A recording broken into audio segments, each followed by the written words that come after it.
దైవికమైన కుటుంబంగా ఒక కుటుంబం కట్టబడితే పరలోకం ఎక్కడో కాదు, భూమి మీదే పరలోకాన్ని అనుభవించడానికి దేవుడు కృప చూపిస్తాడు. ఏ మనిషి అయినా ఉద్యోగంలో ఎన్ని టెన్షన్లు ఉన్నా తట్టుకోగలుగుతాడు, వ్యాపారంలో ఎన్ని టెన్షన్లు ఉన్నా తట్టుకోగలుగుతాడు, బంధువులతో ఎన్ని గొడవలు ఉన్నా తట్టుకోగలుగుతాడు. భర్తకు భార్యతో గొడవ ఉంటే, భార్యకు భర్తతో గొడవ ఉంటే హాయిగా నిద్రపోతాడు కదా. ఏమా, అంతకు మించిన కలవరం, అంతకు మించిన నెమ్మది లేని స్థితి భూమి మీద మరొకటి ఏదీ లేదు. ఒక భక్తుడు కుటుంబ వ్యవస్థను గూర్చి ఓ చక్కటి మాట అంటాడు. కుటుంబం ఒక దైవికమైన కుటుంబంగా ఒక కుటుంబం కట్టబడితే అల్లరి చిల్లరికి, గొడవలకు, వివాదాలకు చోటు లేకుండా ఓ కుటుంబం దైవికమైన కుటుంబంగా కట్టబడితే, చూడండి, a godly family is but an earlier heaven. Earlier heaven ఏది? Earlier heaven. A godly family is but an earlier heaven. ఓ కుటుంబం దైవికమైన కుటుంబంగా కట్టబడితే పరలోకం వెళ్ళిన తర్వాత పరలోకాన్ని రుచి చూడటం కాదు, పరలోకానికి వెళ్ళక మునిపే భూమి మీదే పరలోకాన్ని చూడటానికి దేవుడు కృప చూపిస్తాడు. చెప్దాం ఆమేన్. ఆ భక్తుడు అన్న మాటకున్న అర్థం, దైవికమైన కుటుంబం భూతల స్వర్గం. దయ్యపు కుటుంబం, అరే రాసి ఉంది కదా, చదవండి అమ్మా. తల్లి ఎట్టాడిది? దైవికమైన కుటుంబం భూతల స్వర్గం. తినటానికి తిండి ఉన్నా లేకపోయినా, కట్టుకోవటానికి మంచి బట్ట ఉన్నా లేకపోయినా, ఉండటానికి చక్కటి నివాస స్థలం ఉన్నా లేకపోయినా, కుటుంబం దైవిక కుటుంబం అయితే, శాంతి సమాధానాలతో కట్టబడే కుటుంబం అయితే, ఈ భూమి మీదే ఆ దైవికమైన కుటుంబం భూతల స్వర్గంగా ఉంటుంది. ఆ ఇంట్లో సమాధానం లేకపోతే, ఎప్పుడు గొడవలు జరుగుతూ ఉంటే, ఆ దయ్యపు కుటుంబం భూతాల నరకంగా భూమి మీదే అనుభవిస్తారు.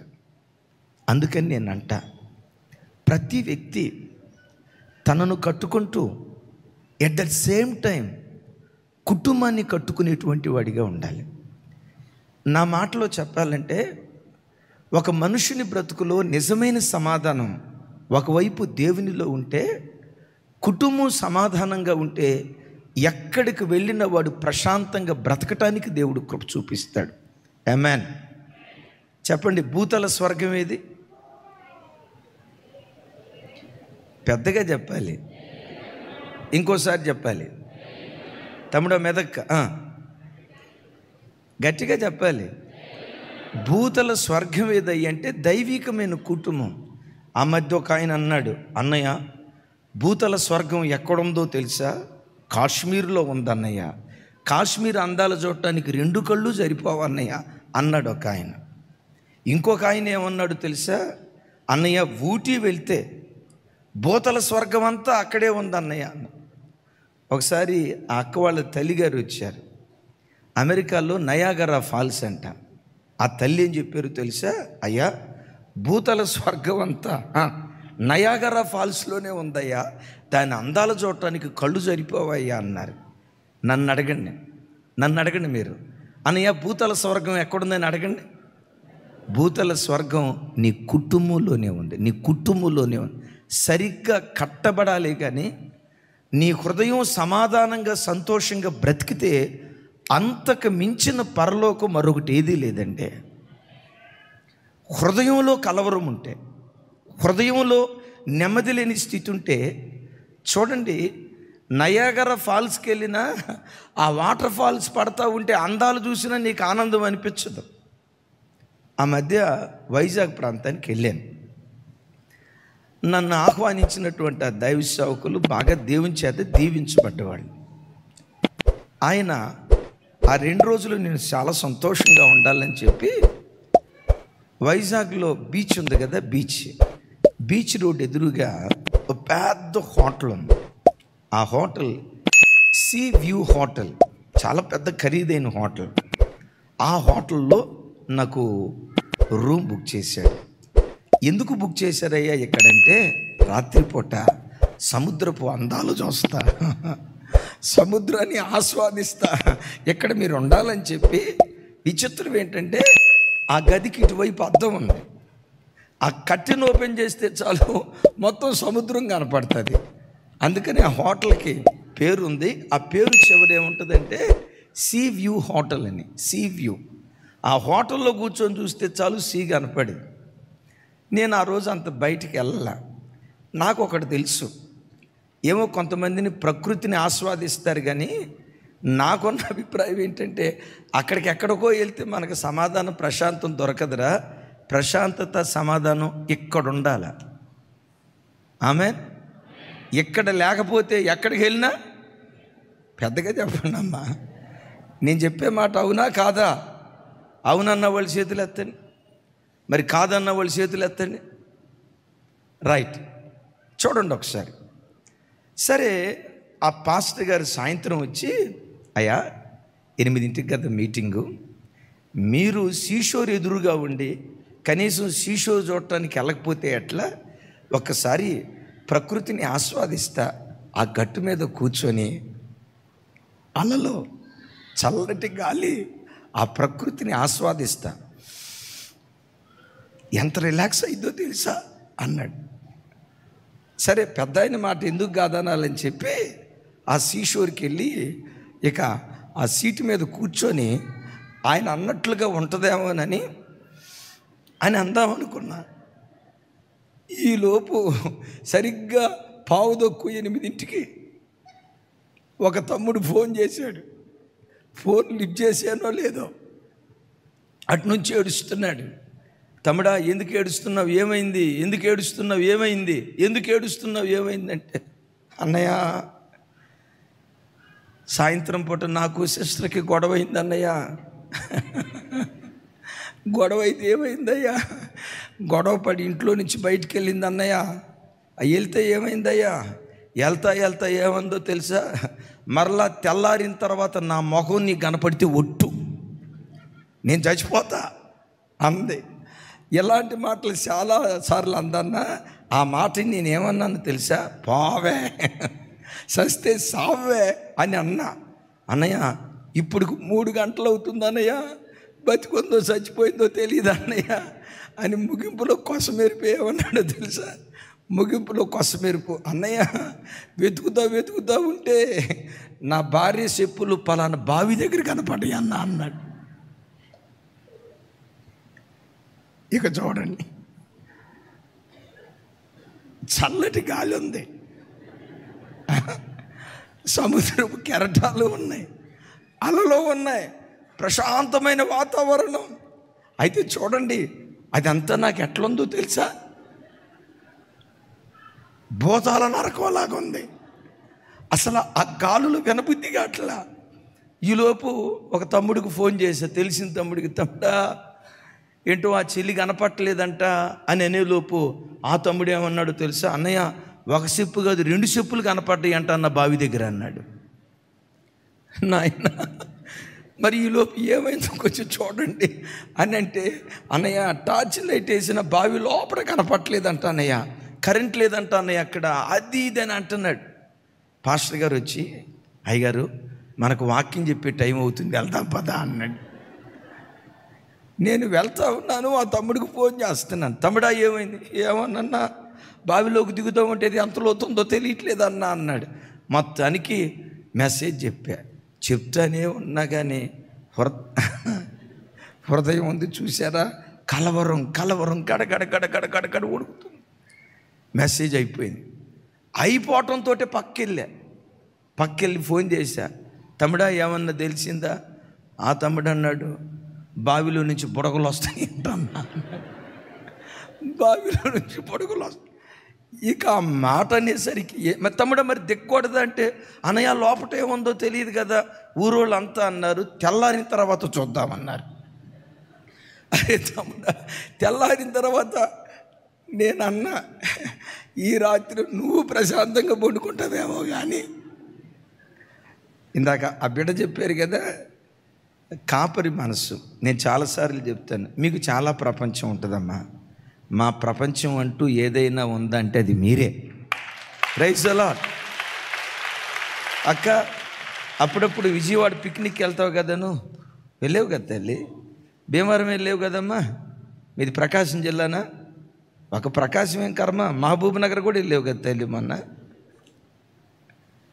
మమ్మల్ని అడగండి, మా ప్రపంచం అంతా ఒకటి. మీ ఇంటికి రావటం, మళ్ళీ చర్చికి రావటం, ఆ ఇంటికి వెళ్ళటం, మరలా చర్చికి రావటం, మీటింగ్కి వెళ్ళటం, చర్చికి వెళ్ళటం. ఇక ఈ ప్రపంచం తప్ప నేనంట మాకు ఇదే పెద్ద పరలోకం. ఆమెన్. తమ్ముడా, నువ్వు ప్రశాంతంగా పండుకుంటావేమో కానీ నేను ప్రశాంతంగా పండుకోలేను తమ్ముడా అంటే, అనయ్య ఇప్పుడు దిగ్గకూడదు. ఆ తమ్ముడు ఊరోళ్ళు అందరూ అన్నారంట, రాత్రిపూట బావిలో దిగ్గకూడదరా, శాస్త్రం చెప్తుంది అన్నారంట. ఊరే నీ శాస్త్రం సంతకెళ్ళని చెప్పి మొత్తానికి భోజనం చేసే కానీ వాళ్ళు రకరకాల పంచభక్ష పర్వాణాలు. ఆ భోజనాల్లో కూడా ఏంటో తెలుసా, ఆకాశ పక్షులు, భూచరాలు, అది అసలే వైజాగ్ సముద్ర చరాలు, అన్ని రకాలు తీసుకొచ్చాడు. ఏది దిగల. పైపైన ఒక ముద్ద తినేసి ఆ హోటల్లో దించడానికి వచ్చినప్పుడు పాస్టర్ గారు అన్నాడు, అయ్యగారు ఈ కట్టెని వేసుకోవద్దు అయ్యగారు,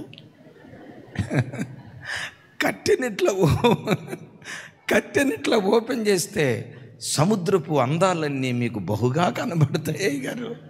నేను దానికోసమే మీకు ఇక్కడ హోటల్ తీసాను అయ్యగారు, ఆ ప్రకృతిని ఆస్వాదించండి అన్నాడు. నాకు అప్పుడు అనిపించింది ఏంటో చెప్పమంటారా, సమాధానం ఎక్కడుండాలి. బయట నుంచి వచ్చేది ఏదో మనకు సమాధానం ఇవ్వలేదు, సమాధానం గుండెల్లో నుంచి పుట్టుకురావాలి. ఆ రాత్రి అంతా ఫోన్ చేస్తున్నా, మధ్య మధ్యలో మెలకు వచ్చినప్పుడు లిఫ్ట్ గాల. పొద్దున్నే లేవటంతో 7ంటికి ప్రార్థన అంతా అయిపోయిన తర్వాత 7ంటికి ఫోన్ చేస్తే, తమ్ముడా చెల్లెలు బావి అంటే, లేదన్నయ్య బావిలో లేదన్నయ్య, పలానా చోట వాళ్ళు ఊరు వెళ్తా అక్కడ ఒక సువార్త కూటం జరుగుతుంటే సువార్త కూటంలో వాక్యమని రాత్రి 12ంటికి వాళ్ళ ఇంటికి వెళ్ళిందంట అన్నయ్య. పొద్దున్నే 6ంటికి వాళ్ళ అన్నయ్య ఫోన్ చేశాడు, అన్నయ్య సిస్టర్ బాగానే ఉందలే, టెన్షన్ పడొద్దు అన్నాడు. అప్పుడు సముద్రం వైపు చూసా. అప్పుడు పిచ్చిదాన్ని, మా హృదయంలో సమాధానం పుట్టించేది నువ్వు కాదు. దైవజనమా, ఒక వ్యక్తి బ్రతుకులో ప్రపంచంలో ఎక్కడ వివాదాలున్నా తట్టుకోగలుగుతాడు, కానీ కుటుంబంలో సమాధానం లేకపోతే అది ప్రత్యక్ష నరకం. ఒక మాట అంట, కుటుంబంలో సమాధానం దొరకాలంటే కుటుంబంలో ఎవరు బాగుండాలి? తల్లి బాగుండాలా, తండ్రి బాగుండాలా, పిల్లలు బాగుండాలా? అమ్మా, తల్లిదండ్రులు అంటారేమో అని అనుకున్నా. అమ్మ విను, నేనంట కారు ముందుకెళ్ళాలంటే 4 టైర్లు ఉంటాయి కదా, ఆ 4 టైర్లలో ఏ టైరు బాగుంటే కారు ముందుకెళ్ళిద్ది? గట్టిగా చెప్పండి. దైవజనమ, భార్యాభర్తలు ఇద్దరూ మంచిగా ఉన్నంత మాత్రాన పిల్లలు బాగాకపోతే ఆ తల్లిదండ్రులకు గుండె కోత. సరే, ఆ తల్లికి 4 పిల్లలు, 4 పిల్లల్లో 3 పిల్లలు బాగుండి ఒక్కడు దారి తప్పిన నేనంట, శరీరంలో ఈ అవయవాలు ఉన్నాయి కదా, ఈ అవయవాల్లో ఒక్క చెయ్యి లేదనుకోండి, ఏం పోయిందేమో, పర్వాలేదమ్మా, బ్రతకగలుగుతాడు కానీ అవుడే. ఒక కాలు లేకపోతే బ్రతుకు కాలం అంతా అవుడే.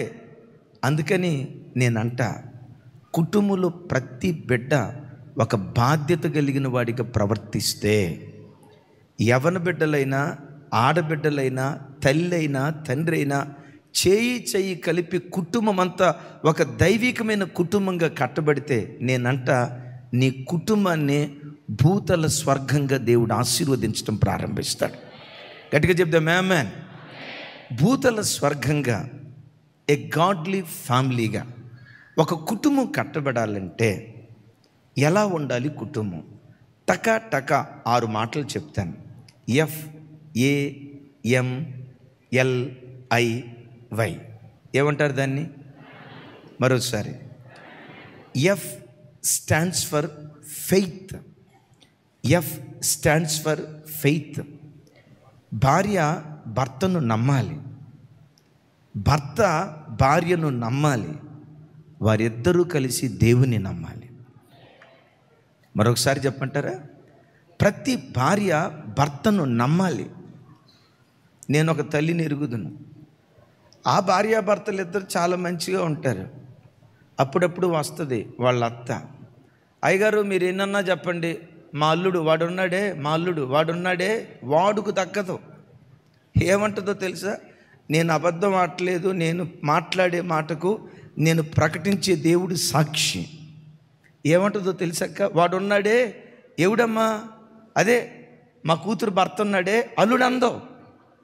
మా కూతురు భర్త ఉన్నాడే, మీరు ఎన్నన్నా చెప్పండి, వాడు మోసగాడండి. అమ్మ వాడు అతను మారు మనసు పొందాడమ్మా, మొన్నే బాప్తిస్మం కూడా తీసుకున్నాడు, సంఘానికి చాలా మంచిగా వస్తున్నాడంటే ఏమందో తెలుసా? అదంతా వేషమే గారా, మీరు కూడా నమ్మారా వాడిని? నేను ఒకరోజు వాళ్ళ భార్యని పిలిచి అడిగా, అమ్మా తమ్ముడు చాలా మంచిగా ఉంటాడు, చాలా వినయం కలిగినోడు కదా అంటే, ఆ బిడ్డ అన్న మాట ఏంటో తెలుసా? నేను ఎంతోమంది పురుషుల్ని చూసా, కానీ అంటే లోకళ్ళు తండ్రిని కానీ అన్నదమ్ముళ్ళు కానీ అక్కచెల్లెళ్ళు కానీ చూశాను. దేవుడు నాకు ఇచ్చిన భర్త శ్రేష్టమైనటువంటి భర్త, శ్రేష్టమైన భర్త. దైవజనమ, ఏ కుటుంబమైనా కట్టబడాలంటే ఒక భార్య అరామరా లేకుండా పరిపూర్ణంగా తన భర్తను నమ్మాలి. ప్రతి భర్త తన భార్యను పరిపూర్ణంగా నమ్మాలి. వీళ్ళిద్దరూ కలిసి దేవుని మీద ఎనలేని నమ్మికను ఉంచాలి. బైబిల్లో ఒక మాట ఎరుగుదురు కదా, నమ్మిన యొడల నీవు దేవుని మహిమను చూస్తావు. Praise the lord. నమ్మకం ఎలా ఉండాలి? నమ్మకం కలిగేటట్లుగా ఇరువురు ఎలా బ్రతకాలి, పిల్లలు ఎలా బ్రతకాలి? ఒక మాట చెప్తాను. ఓ రోజు షూనేమీరాలు తన భర్తకు కబురు పంపిస్తుంది, అయ్యా కర్మేలు పర్వతం దగ్గర ఉన్న ప్రవక్త అయిన ఎలీషాను నేను కలవాలి. నేను కలియునట్లుగా నా దగ్గరికి ఒక గాడిదను ఒక పనివాణ్ణి పంపించు. ఈ స్త్రీ ఒక్కతి. నేను పలానా స్థలంలో ఉన్నటువంటి దైవజనుని కలవాలి, నీవు నా మాట విని ఒక పనివాణ్ణి గాడిదను పంపించు అని అంటే, ఆ భర్త అంటాడు, ఈరోజు అమావాస్య కాదే, అంటే మన భాషలో చెప్పాలంటే ఈరోజు ఆదివారం కాదే, బుధవారం బైబిల్ స్టడీ కాదే, శనివారం పగటిపూట ప్రార్థన కాదే, మాసాంతర కూటం కాదే, ఈరోజు ఎందుకు వెళ్దాం అనుకుంటున్నావు? ఒక మాట అడిగాడు. భార్య ఏమందో తెలుసా?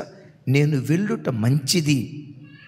భర్త మారుమాట మాట్లాడకుండా పనివాణ్ణి గాడిదను పంపిస్తే షూనేము పట్టణం నుండి కర్మేలు ప్రాంతానికి దరిదాపుగా 30 కిలోమీటర్ల దూరం ఒక పరపురుషుణ్ణిచ్చి తన భార్యను ఒంటరిగా పరపురుషుడైన దైవ సేవకుని కలవటానికి తన భార్యను ఒంటరిగా పంపించాడు. నేను అడుగుతా, అయ్యా ఎందుకు నీ భార్యను అలా పంపించగలిగావు? నా భార్య అంత నమ్మకమైందయ్యా. నా భార్య చూపులో ఎన్నడూ నేను అనుమానాన్ని చూడలేదు. నా భార్య ప్రవర్తనలో అనుమానం కలిగే ప్రవర్తన ఏనాడూ నేను చూడలేదు. నా భార్యలో నిలువెత్తు పవిత్రత నేను చూడగలిగాను. సో నా భార్య ఎక్కడున్నా, బంగారం ఎక్కడున్నా, కొంచెం గట్టిగా, బంగారం ఎక్కడున్నా నా భార్య ఎక్కడున్నా బంగారమేనని భార్యను ఒంటరిగా పంపించడానికి ఇష్టపడ్డాడు. చూడండి, కొంతమంది భర్తలు ఉంటారు, కొంతమంది భర్తలకి బహు అనుమానపు రోగం. భార్య తలస్నానం చేసిందా, వీడికి అనుమానం. కొత్త చీర కట్టిందా, అనుమానం. శుభ్రంగా తయారై ఎక్కడైనా బయటికి వెళ్తుందా, ఇక అనుమానపు రోగంతో కొంతమంది మానసిక రోగులు అవుతారు. నమ్మలేకపోతారు కొంతమంది భార్యని. భార్య ప్రతి అడుగును అనుమానంతో గమనిస్తూ ఉంటారు. అదే సమయంలో కొంతమంది స్త్రీలు ఉన్నారు కదా, భర్తకు అనుమానం కలిగేటట్లుగా ప్రవర్తించేటువంటి వ్యక్తిత్వం కలిగిన స్త్రీలు కూడా కొంతమంది ఉంటారు. దైవజనమా, నీ భర్తకు నీ మీద పరిపూర్ణమైన నమ్మకం కలిగించేటట్లుగా అలాంటి పవిత్రమైన ప్రవర్తన ప్రతి భార్య కలిగి బ్రతుకునుగాక. నమ్మకత్వానికి నిలువుట అర్థం ఓ దివ్యమైన సంఘటన. ఫరో రాజు శారమని తన భార్యగా చేసుకోవాలని తన ఇంట్లోకి తీసుకుని వెళ్ళాడు. ఆ రాత్రంతా ఫరో ఇంటిలో శారమతెల్లి ఉంది. తెల్లారిన తర్వాత తన భార్యను పంపించాడు. ఎవరి భార్యని? అబ్రహాము భార్యని. అబ్రహాము స్థానంలో గనక ఇంకొకళ్ళు ఉంటే శారమ తల్లికి శీల పరీక్ష చేసేవాళ్ళు. నువ్వు నిజంగా పవిత్రంగా బ్రతికేవా లేదా, నువ్వు పవిత్రురాలిగా బ్రతికేవా లేదా, రాత్రంతా పలానా చోట ఉన్నావు, ఏం చేసావు నువ్వని లేనిపోయిన అనుమానాలు పెట్టుకొని బీపీ తెచ్చుకునేవాళ్ళు. లోకంలో ఒక ఆయన శీల పరీక్ష చేసి భార్యను అడవులకు పంపించాడు. ఇలాంటి కార్యక్రమం అబ్రహాము చేయాలి. ఎందుకు చేయలేదో తెలుసా? బంగారం ఎక్కడున్నా బంగారమే, నా భార్య ఎక్కడున్నా పవిత్రంగా బ్రతుకుతుంది. అబ్రహాముకు నమ్మకం. నేనంట అలాంటి నమ్మకం పుట్టేటట్లుగా శారమ తల్లి అబ్రహాము ఎదుట బ్రతికింది. చెప్పలు కొడతా, కుటుంబానికి స్తోత్రాలు చెప్తా. ఓ పురుషులారా, ప్రతి దానికి భార్యను అనుమానించి అనుమానపు రోగం కలిగిన వాడిగా బ్రతకొద్దు. అనుమానపు రోగం అది ఒక దురాత్మ. అదే సమయంలో తల్లులారా, మీకు ఒక మాట చెప్తాను. ఒక భార్యగా నీ వ్యక్తిత్వం మీద కానీ, నీ శీల మీద కానీ, నీ ప్రవర్తన మీద కానీ ఎక్కడా నీ భర్తకు మరో ఆలోచన రాకుండా ఒక పవిత్రురాలైన స్త్రీగా నీ శీలాన్ని కాపాడుకునే తల్లిగా నువ్వు బ్రతికితే, ఈ పరస్పరం ఒకరి మీద ఒకరు నమ్మకం ఉంచి ఇద్దరు కలిసి ఎవరి మీద నమ్మకం ఉంచాలి? అద్భుతం తెలుసా? ఇద్దరూ కలిసి దేవుని మీద నమ్మకం ఉంచితే ఎడారి కూడా ఏదేనులాగా మారిపోద్ది. చెప్దాం గట్టిగా, ఎడారి కూడా ఏదేనులాగా మారిపోద్ది. భూలోకంలోనే భూతల స్వర్గాన్ని అనుభవించేటట్లుగా దేవుడు ఆ కృప వాళ్ళకు అనుగ్రహిస్తాడు. ఇందాక షూనేమీరాలు గురించి చెప్పే కదా, తన కొడుకు చనిపోయాడు. చనిపోయిన కుమారుని ప్రవక్త ఉండే ఆ పైగది మంచమైన కొడుకును పండుకోబెట్టి ఆ పైగదికి తాళం వేసి ప్రవక్త దగ్గరికి వెళ్ళింది. ఎందుకు వెళ్ళిందో తెలుసా? ప్రవక్త దగ్గరికి వెళ్తా, నా బాధ చెప్పుకుంటా, ప్రవక్త వస్తాడు, నా కొడుకు కొరకు ప్రార్థన చేస్తాడు. మేము సేవించే దేవుడు, మేము నమ్మకం ఉంచిన దేవుడు, ఎస్, ఏ దేవుడిని ఆరాధిస్తున్నామో, ఏ దేవుని నమ్మి దైవ సేవకుడికి మేము ఆశ్రయం ఇచ్చామో, మేము నమ్మిన దేవుడు నా కుమారుణ్ణి మరణంలో నుండి జీవానికి లేవనెత్తుతాడు, తప్పకుండా బ్రతికిస్తాడు. నేను ఇక్కడ ఒక మాట అంటాను, అమ్మా ఈరోజు అమావాస్య కాదే, ఎందుకు వెళ్తానంటున్నావు అని అంటే, ఆవిడ చెప్పిన మాట నేను వెళ్ళుట మంచిది అని చెప్పింది, కానీ కొడుకు చనిపోయాడు అన్న వార్త చెప్పలేదు. ఎందుకు చెప్పలేదో తెలుసా? భర్త దగ్గర దాచిపెట్టాలని కాదు. గమనించండి, భర్త దగ్గర దాచిపెట్టాలని కాదు. ఒకవేళ భర్తకే గనక చెప్తే భర్త వచ్చేసి సమాధి కార్యక్రమాలకు ఏర్పాటు చేసి ఉండేవాడు, సమాధి దవమని చెప్పి ఉండేవాడు, సమాధి పెట్టి తయారు చేయమని చెప్పి ఉండేవాడు. ప్రవక్త దగ్గరికి వెళ్తానంటే, పిచ్చిదానా, అనారోగ్యంతో బాధపడుతున్నప్పుడు బాగు చేస్తాడంటే సరే, చచ్చినోడు ఎట్లా బాగుపడతాడమ్మా? వాడెట్లా లేవనెత్తబడతాడు? ఆపై నీ పిచ్చి విశ్వాసం కాకపోతే అని భర్త ఎక్కడ ఆటంకపరుస్తాడోనని భర్తకు చెప్పకుండా వెళ్ళింది. అద్భుతం తెలుసా? ఆ స్త్రీ విశ్వాసాన్ని దేవుడు ఘనపరిచి మరణాన్ని జీవంగా దేవుడు మార్చాడు. దైవజనమా, ఎప్పుడు గుండెల నిండా నీ నమ్మిక ఏదైనా ఉన్నదంటే అది దేవుడు మాత్రమే అయి ఉండాలి. ప్రతి క్షణం నాకేం, నా యేసయ్య ఉన్నాడు, నాకేం, నా కన్నీళ్లు తుడిచే దేవుడు నాకున్నాడు. చుట్టూతా వచ్చి అంటారు, అమ్మా మీ ఆయనకి పెద్ద ఉద్యోగం కాదంట కదా, మీరు బ్రతకటానికి సొంత ఇల్లు కూడా లేదంట కదా, నువ్వు చేసేది కూడా చిన్న ఉద్యోగం అంట కదా, 2 పిల్లలంట కదా, ఎలా బ్రతుకుతారమ్మా మీరు ఉద్యోగం లేకుండా?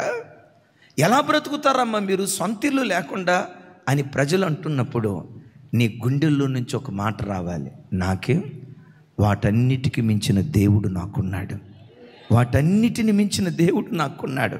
నా కష్టస్థితిలో నా ప్రక్కన నిలిచే దేవుడు. కొంచెం కాలం శ్రమ నొందిన పిమ్మట ఈ దుఃఖ దినాలను సమాప్తం చేసి నా కన్నీటి బ్రతుకును నా దేవుడు నాట్యంగా మారుస్తాడు. నీ గుండెల్లో దేవుని పట్ల ఆ అచంచలమైన విశ్వాసం ఉంటే మీరు ఎరుగుదురు కదా, నీవు నమ్మిన యొడల దేవుని మహిమను చూస్తావు. గట్టిగా చెప్దాం ఆమేన్. ఎప్పుడు నోటితో ఆ మాటను నాకే నా ప్రభు ఉన్నాడు. ఈరోజు ఏడుస్తున్నా నిజమే, ఈరోజు కన్నీళ్ళు ఉన్నాయి నిజమే, ఈరోజు దుఃఖం ఉంది నిజమే, ఈరోజు శ్రమలు ఉన్నాయి నిజమే. ఒకరోజు రాబోతుంది, నా బ్రతుకు దినములన్నిట కృపాక్షేమాలే నన్ను వెంబడిస్తాయి.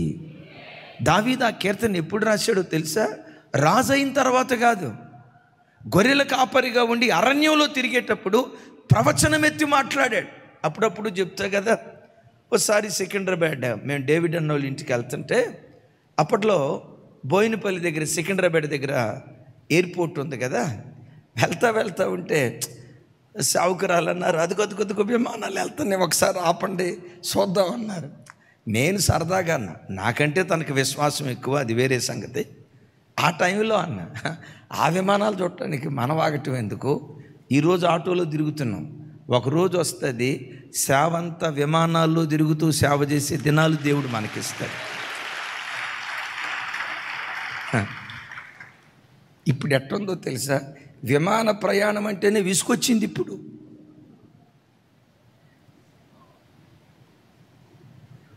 ప్రవచనం ఎత్తి మాట్లాడు.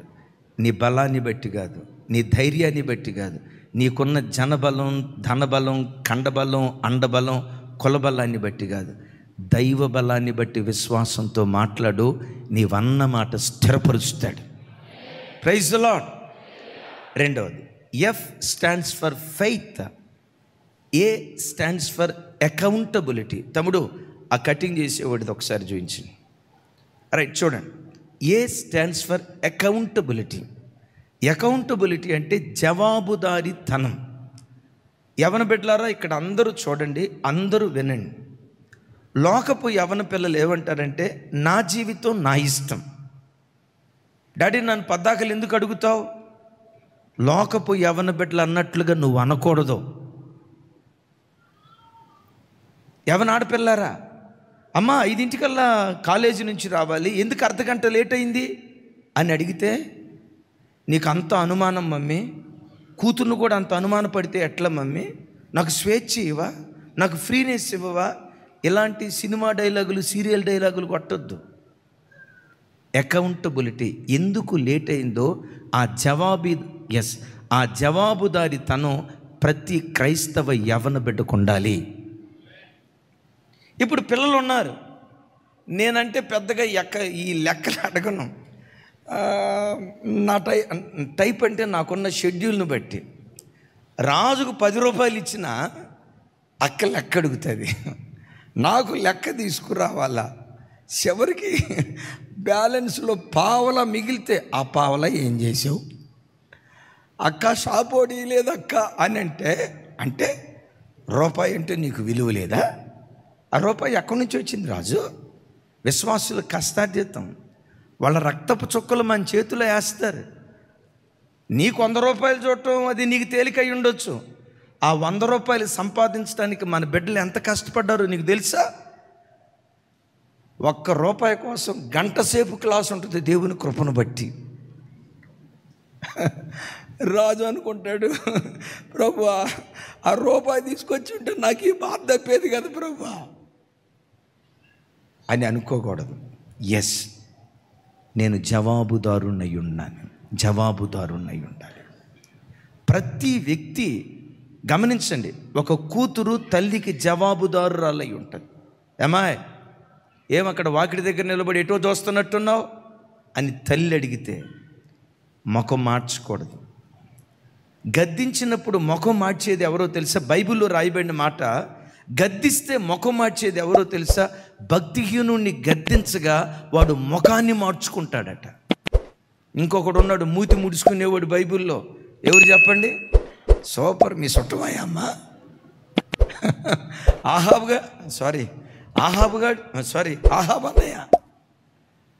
ఆహాబన్నయ్య ఏమి లేదు, ఏమన్నంటే చాలు మూతి ముడుచుకుంటాడు, ముఖం మార్చుకుంటాడు.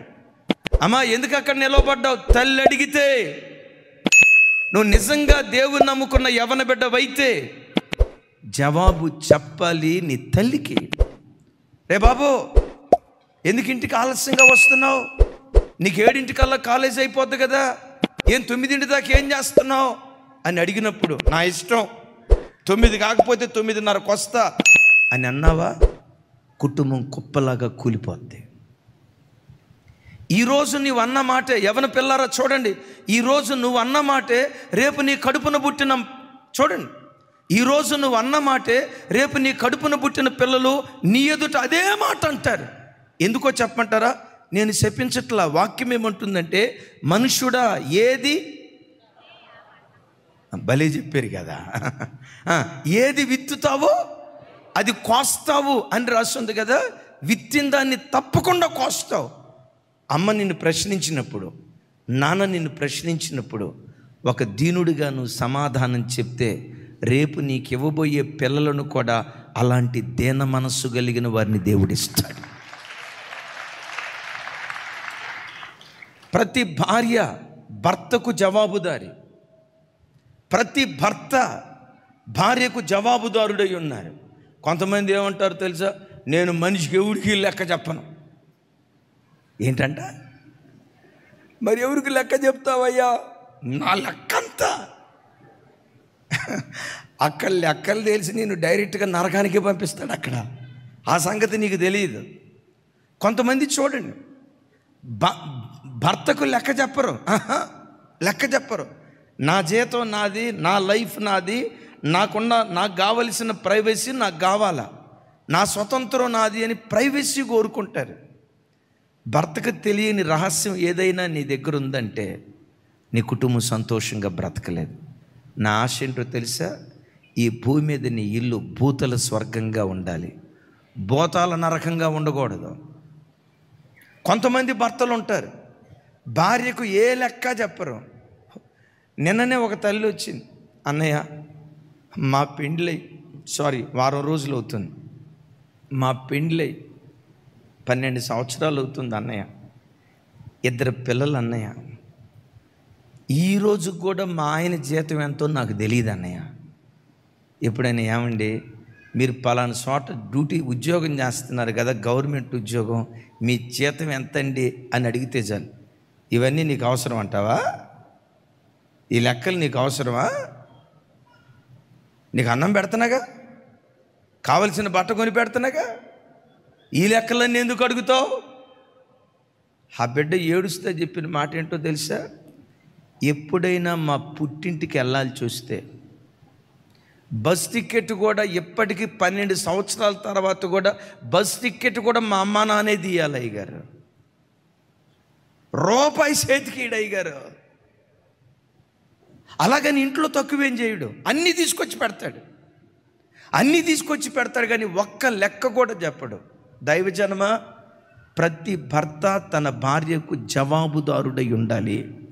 అయ్యా మన జీతం ఎంత, ఇంత, రాబడి ఎంత, పోబడి ఎంత, మిగిలేదెంత, అప్పు ఎంత ఉంది, ఇవన్నీ ఏం జరుగుతున్నాయని ప్రతి వ్యక్తి కుటుంబ వ్యవస్థలో తెరిచిన పుస్తకంగా భార్యాభర్తల బాంధవ్యం ఉండాలి.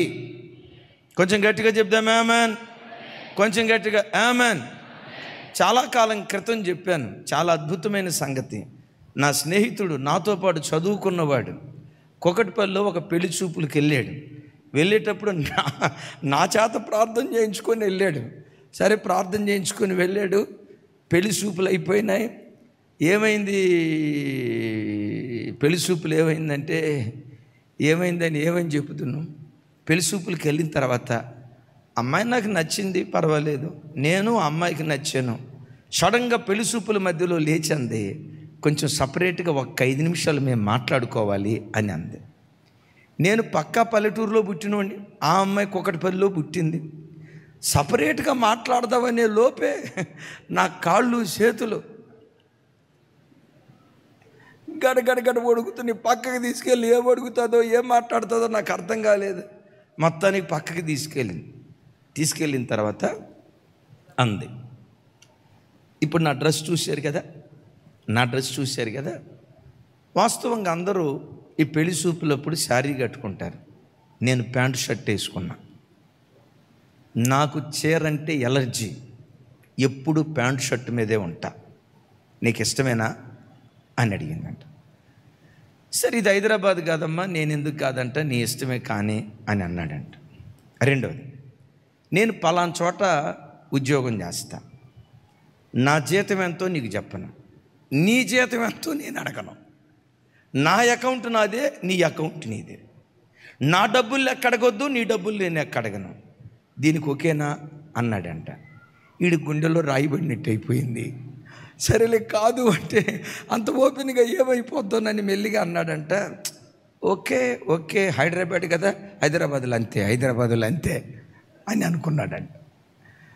మూడవది, నేను హైదరాబాద్లో పుట్టి పెరిగా, నేను పలానా ఇంజనీరింగ్ కాలేజీలో చదివా, నా ఫ్రెండ్స్ కొంతమంది ఉన్నారు, ఈ ఫ్రెండ్స్లో గర్ల్ ఫ్రెండ్స్ కొంతమంది ఉన్నారు, బాయ్ ఫ్రెండ్స్ ఇంకెక్కువ ఉన్నారు. అప్పుడప్పుడు నా బాయ్ ఫ్రెండ్స్తో కలిసి సినిమాలకు వెళ్తా, నువ్వు అడగకూడదు, నువ్వు అడగకూడదు, ఇది నీకు ఇష్టమేనా అని అందంట. ఆడి కంటి చూపు నోటి మాట పడిపోయి ఇట్టాగే చూస్తున్నాడంట. సే సే ప్లే మన హిందీలో చెప్పాలంటే బోలియే బోలియే, ఈడంటాడు క్యా బోల్తా క్యా బోల్తా. మళ్ళీ కొసమెరుపు ముగింపులో అందంట, జస్ట్ ఫ్రెండ్స్ అంతే, నువ్వు వేరే రకంగా ఆలోచించొద్దు అని అంటదంట. హైదరాబాదులో ఉండే వాళ్ళ మెంటాలిటీ బ్రాడ్ మెంటాలిటీ, పల్లెటూరులోలాగా కంజెస్టెడ్ మెంటాలిటీ ఉండకూడదు. మొత్తానికి 7 పాయింట్లు చెప్పిందంట. వీడి కంటి చూపు నోటి మాట పడిపోయి ముగింపులో అన్నాడంట, ఓకే నీ అభిప్రాయాలు నువ్వు చెప్పావు, నీ అభిప్రాయాలు నేను గౌరవిస్తాను, భర్తగా నా అభిప్రాయం చెప్తాను, నా అభిప్రాయం నువ్వు గౌరవిస్తావా అన్నాడంట. కాబోయే భర్తగా వై నాట్ చెప్పు అని అందంట. మావోడు అన్నాడంట, నాకు షర్టు ప్యాంట్ అంటే పరమ ఎలర్జీ ఇప్పటి నుంచి, మరేం చేద్దాం అనుకుంటున్నావు, నేను 24/7 శారీ కట్టుకొని తిరుగుతా, నీకు ఇష్టమా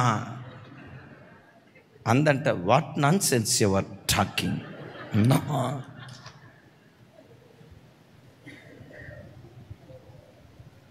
నేను మీకు అకౌంటబుల్,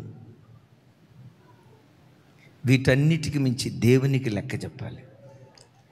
ఈ లోకంలో ఎవడైనా దానికి నేను లెక్క చెప్పేదేంటి, వాడికి నేను లెక్క చెప్పేదేంటి, భార్యకి లెక్క చెప్పేదేంటి, మా అమ్మ నాన్నకి నేను లెక్క చెప్పేదేంటి అని అనటానికి వీలు లేదు. ఎందుకో తెలుసా, ఒక దినము రాబోతుంది, ఆకాశం క్రింద భూమికి పైన బ్రతుకుతున్న ప్రతి మనుష్యుడు దేవుని ఎదుట మోకాళ్ళుని మాట్లాడిన మాటను బట్టి, చేసిన పనును బట్టి, నడిచిన నడకను బట్టి దేవునికి లెక్క అప్ప చెప్పాల్సి ఉంది. అక్కడ కూడా వెళ్ళి దేవుని దగ్గర నేను లెక్క చెప్పను అని అన్నామనుకో, ఒరే నీకు ఆల్రెడీ లెక్క కట్టేలేరా, పద.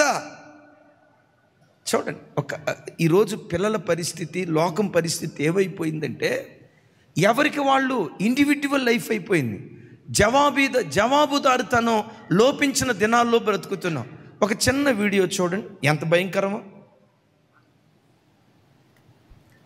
తెలియని 10 ఏళ్ల బాలుడు తోటి మిత్రులు స్టైల్గా కటింగ్. చిన్న వాయిస్ కొంచెం పెంచు.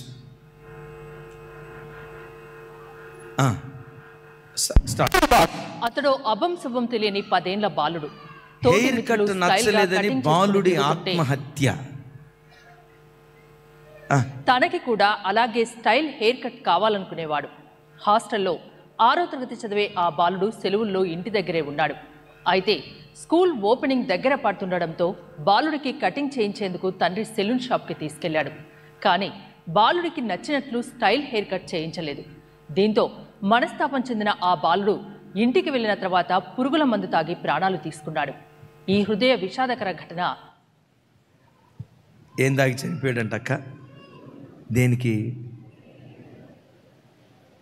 ఒరే ఆ కటింగ్ వద్దురా అన్న ఒక్క మాట అన్నందుకు, నేను అనుకున్న కటింగ్ నువ్వు చేయలేదు కాబట్టి నేను స్కూల్కి వెళ్ళనని పురుగుల ముందు చచ్చిపోయాడట. అంటే ఈరోజు సమాజం పరిస్థితి ఏంటంటే, ఒకరి ఆధిపత్యం కింద ఇంకొకరు బ్రతకటానికి ఇష్టపడలే. ఏ వయసులో నుండి చెప్పాలి? ఏ వయసులో నుండి? చిన్న వయసులో నుండే ఆ జవాబుదారితనానికి మనుషులు అప్పగించుకోలేని భయంకరమైన దినాల్లో బ్రతుకుతున్నాం. దైవజన్మ, ఓ చక్కటి కుటుంబంగా నీ కుటుంబం కట్టబడాలంటే అకౌంటబిలిటీ ఉండాలి. Number 1, F stands for faith, A stands for accountability. Accountability అంటే జవాబుదారీతనం. Next FAM, M stands for mute. Mute mute mute అంటే కొంచెం గట్టిగా, కొంచెం గట్టిగా. ఏ ఇంటిలో నిశ్శబ్దం ఉంటుందో ఆ ఇంట్లో దేవుడు శబ్దం చేయటం ప్రారంభిస్తాడు. నువ్వు శబ్దం చేస్తే సైతానుగాడు శబ్దం చేయటం ప్రారంభిస్తాడు. ఏంటి నిశ్శబ్దం అంటే? ఎప్పుడైనా ఇంటిలో మన మనుషులం కదా, ఉప్పు కారం తినేవాళ్ళం కదా, రక్త మాంసాలు మనకున్నాయి కదా, ప్రేమతత్వం ఉన్నది అనేది ఎంత వాస్తవమో కోపతాపాలు ఉన్నాయి అనేది కూడా అంతే వాస్తవం. ఏం చెప్పాను చివరి మాట? అది పెద్దగా చెప్పండి. మన శరీరంలో మన జీవితంలో కోపం ఉందా లేదా? కోపపు మనస్తత్వం మనలో ఉందా లేదా? పురుషుల్లో ఉందా లేదా? లేకపోవటం టన్నులు ఉంది. మిమ్మల్ని అడుగుతా, మీలో ఉందా లేదా? డెఫినెట్గా ప్రతి మనిషిలో ఉంటుంది. ఒక మాట అంట, నాలో అస్సలు కోపం లేదయ్యా, శాంతమూర్తిని, నేను శాంతమూర్తిని అని చెప్పేవాళ్ళు ఎవరైనా ఉంటే చేతులు ఎత్తని చూద్దాం.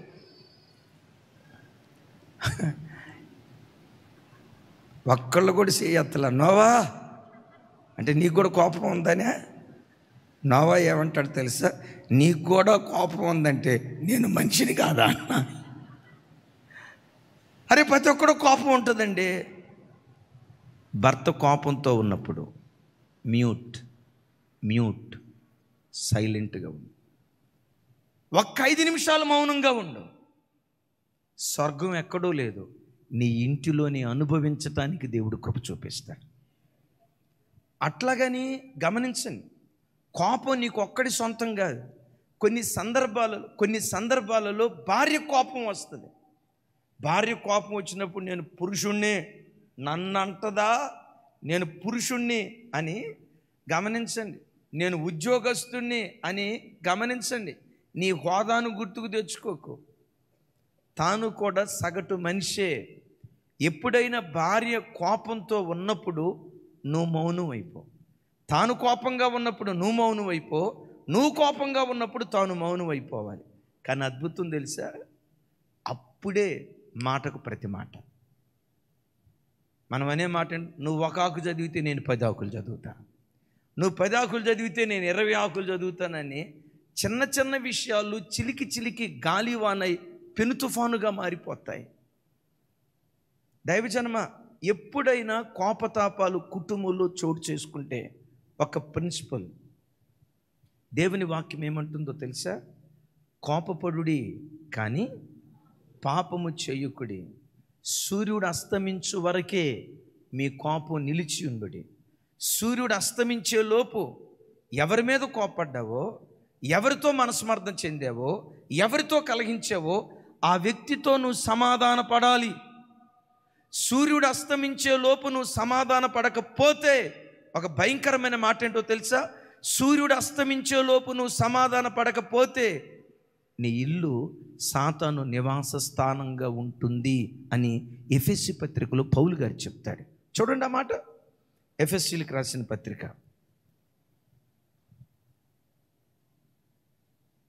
4వ అధ్యాయం 26వ వచనం. ఎఫెసీ 4:26. నేను త్వరగా చెప్తాను. ఇక 4:26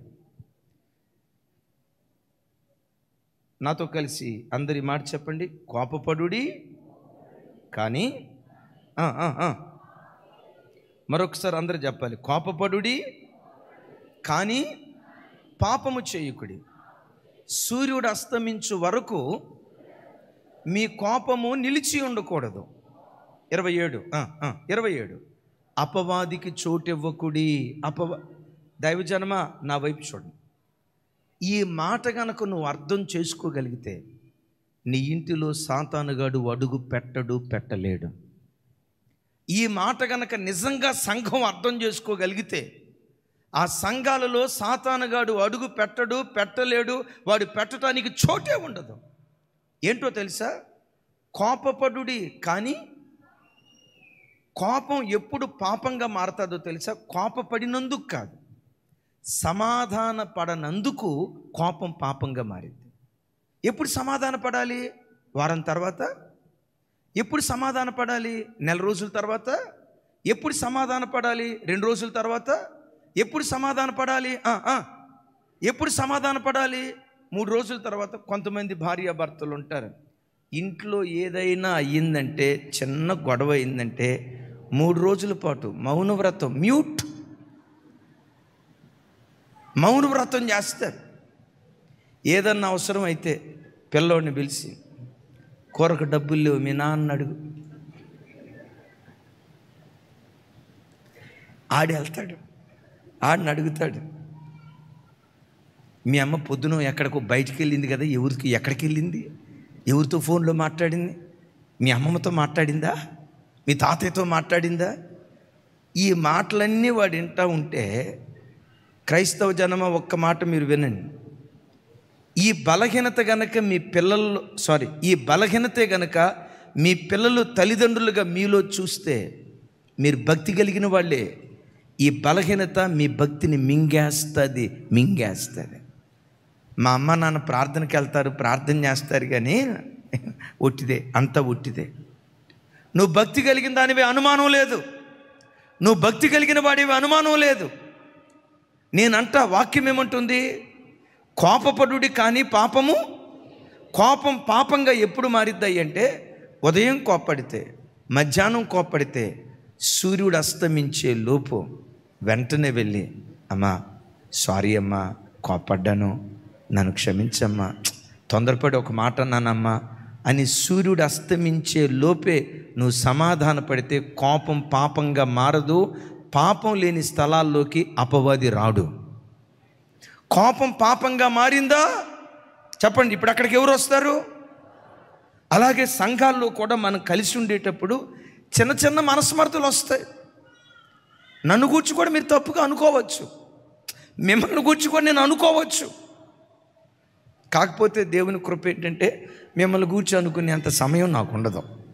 అందుకు దేవునికి స్తోత్రం కలుగును గాక. మీకు మాత్రం కావలసినంత టైం ఉంటుంది, నాకు ఉండదు, అస్సలు ఉండదు. Praise the lord. మీరు ఎప్పుడైనా నా హృదయంలోకి వెళ్ళి తొంగి చూడండి, లేకపోతే యేసు ప్రభుని అడగండి, అన్న మా కుటుంబాన్ని గురించి ఏమనుకుంటూ ఉంటాడు? అన్నకి మా కుటుంబం మీద, అక్కకి సరే అక్క ఆలోచనలు అక్కవే, ఎందుకంటే ఎవరి హృదయం వాళ్ళది కదా. అన్న హృదయంలో ఏముంటుంది అని ఒకవేళ మీరు దేవుడిని అడిగితే, దేవుడు మీకు ఒకటే చెప్తాడు, 199% ఏ కుటుంబాన్ని గురించి చెడుగా అనుకోడ్రా.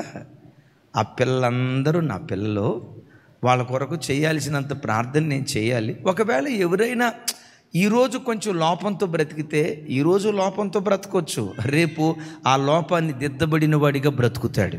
Praise the Lord. లోపంగా ఉంచడు. ఈరోజు చెడ్డవాడే రేపు మంచివాడు అవుతాడు. ఈరోజు పనికి మాలిన వాడే రేపు ప్రయోజకుడు అవుతాడు. ఈ ఆలోచన ఉంటుంది. కానీ భూతద్దం తీసుకొని వెళ్ళి, ఆ రోజు ఈ అక్క ఈ మాట ఎందుకంది, దీని వెనక లింక్ ఏమై ఉండొచ్చు, ఆ లింకుకి ఇంకొక లింక్ ఏమై ఉండొచ్చు, ఎట్లాంటి సైంటిఫిక్ రీసెర్చ్ కార్యక్రమం పొరపాటు నేను చేయను. కావాలంటే యేసయ్యని అడగండి, యేసయ్య మీకు జవాబిచ్చును గాక. చెబుదాం ఆమేన్. నేను మీతో చెప్పే మాట ఏంటంటే, సంఘంలో ఎవరితోనైనా అసమాధానం కలిగితే వారం మీరు మాట్లాడుకోకుండా ఉన్నారా, సంఘం అపవాదికి చోటిచ్చేదిగా మారిపోతుంది. సంఘంలో ఎప్పుడు అపవాదిగాడు అడుగు పెట్టకూడదో, ఆత్మదేవుడు యథేచ్ఛగా మన మధ్యలో ఆయన సంచరిస్తూ ఉండాలి. తన ఆత్మకార్యాలు దేవుడు మన మధ్యలో జరిగించునుగాక. ఇంకొక మాట ఇక్కడ చెప్తాను, మ్యూట్ అని అన్నా కదా. ఒక భక్తుడు ఇలా అంటాడు, మ్యూట్ అంటే ఇంటి గుట్టు 10 మందికి చెప్పుకోవద్దు. నీ గుండె చప్పుడు విని నీ సమస్యను పరిష్కరించగలిగిన దేవుని దగ్గరే నీ ఇంటి గుట్టు దేవుని సన్నిధిలో విప్పుదువుగాక. లేదు తట్టుకోలేరు, నాకు ఒక మనిషి కావాలి, ఎవరికైనా చెప్పుకోవాలి అంటే గుండెల్లో దాచుకునే మాలాంటి సేవకులకి నీ బాధ చెప్పుకో.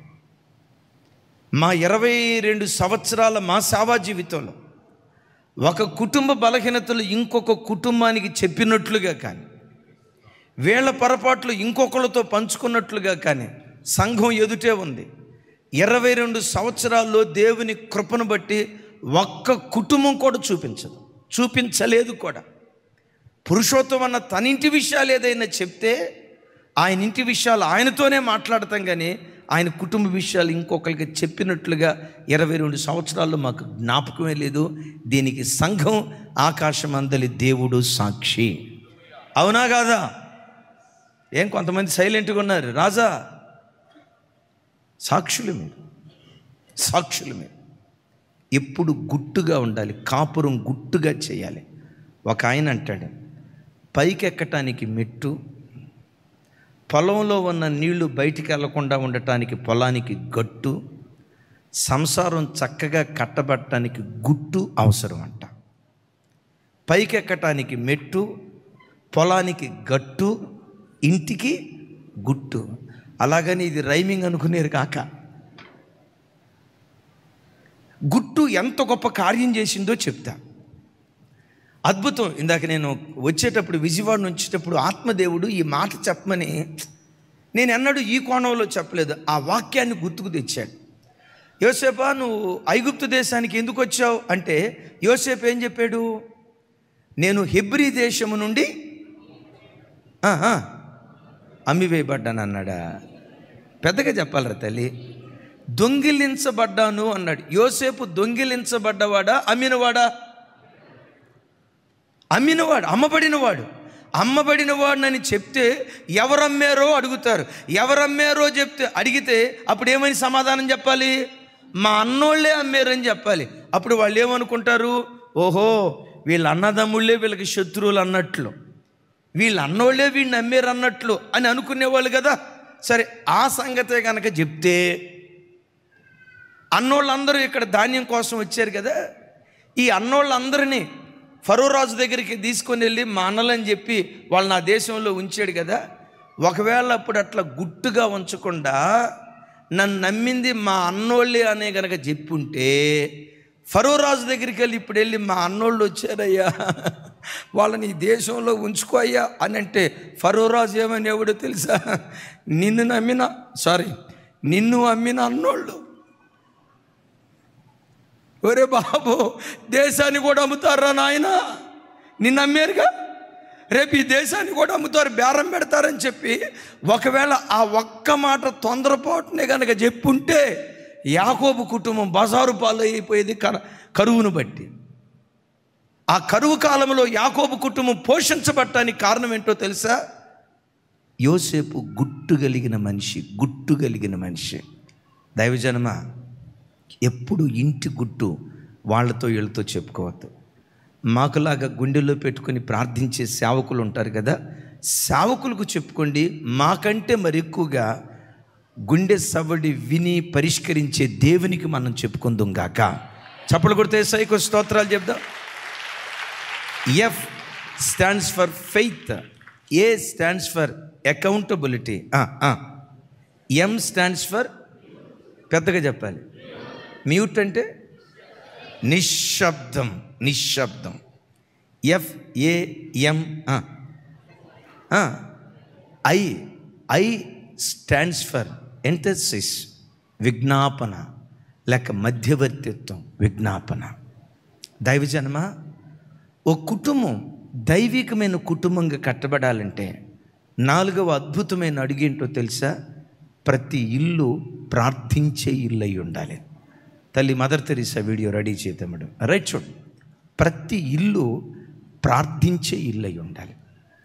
భార్య, భర్త, పిల్లలు ఒక చోట కూర్చొని దేవుని సన్నిధిలో మోకరించి ఎక్కువసేపు కాదు, కుటుంబంగా కలిసి కనీసం ఒక అర్ధగంట అయినా దేవుని సన్నిధిలో విజ్ఞాపన చేసే కుటుంబాలుగా ప్రతి కుటుంబం కట్టబడాలి. ఒక్కసారి చూడండి, మిమ్మల్ని ఒక మాట అడుగుతా, గంటల సేపు ఏమొద్దు, రోజుకొచ్చి కనీసం ఒక్క అర్ధగంట అయినా కుటుంబ సమేతంగా దేవుని సన్నిధిలో ప్రతిరోజు కుటుంబ ప్రార్థన మీరు చేసుకుంటున్నారా? ఎంతమంది చేసుకుంటున్నారు? పర్వాలేదు, చేతులెత్తని కుటుంబ ప్రార్థన చేసుకునేవాళ్ళు. Thank you. చాలామంది ఉన్నారు. దేవుడు మిమ్మల్ని దీవించుగాక.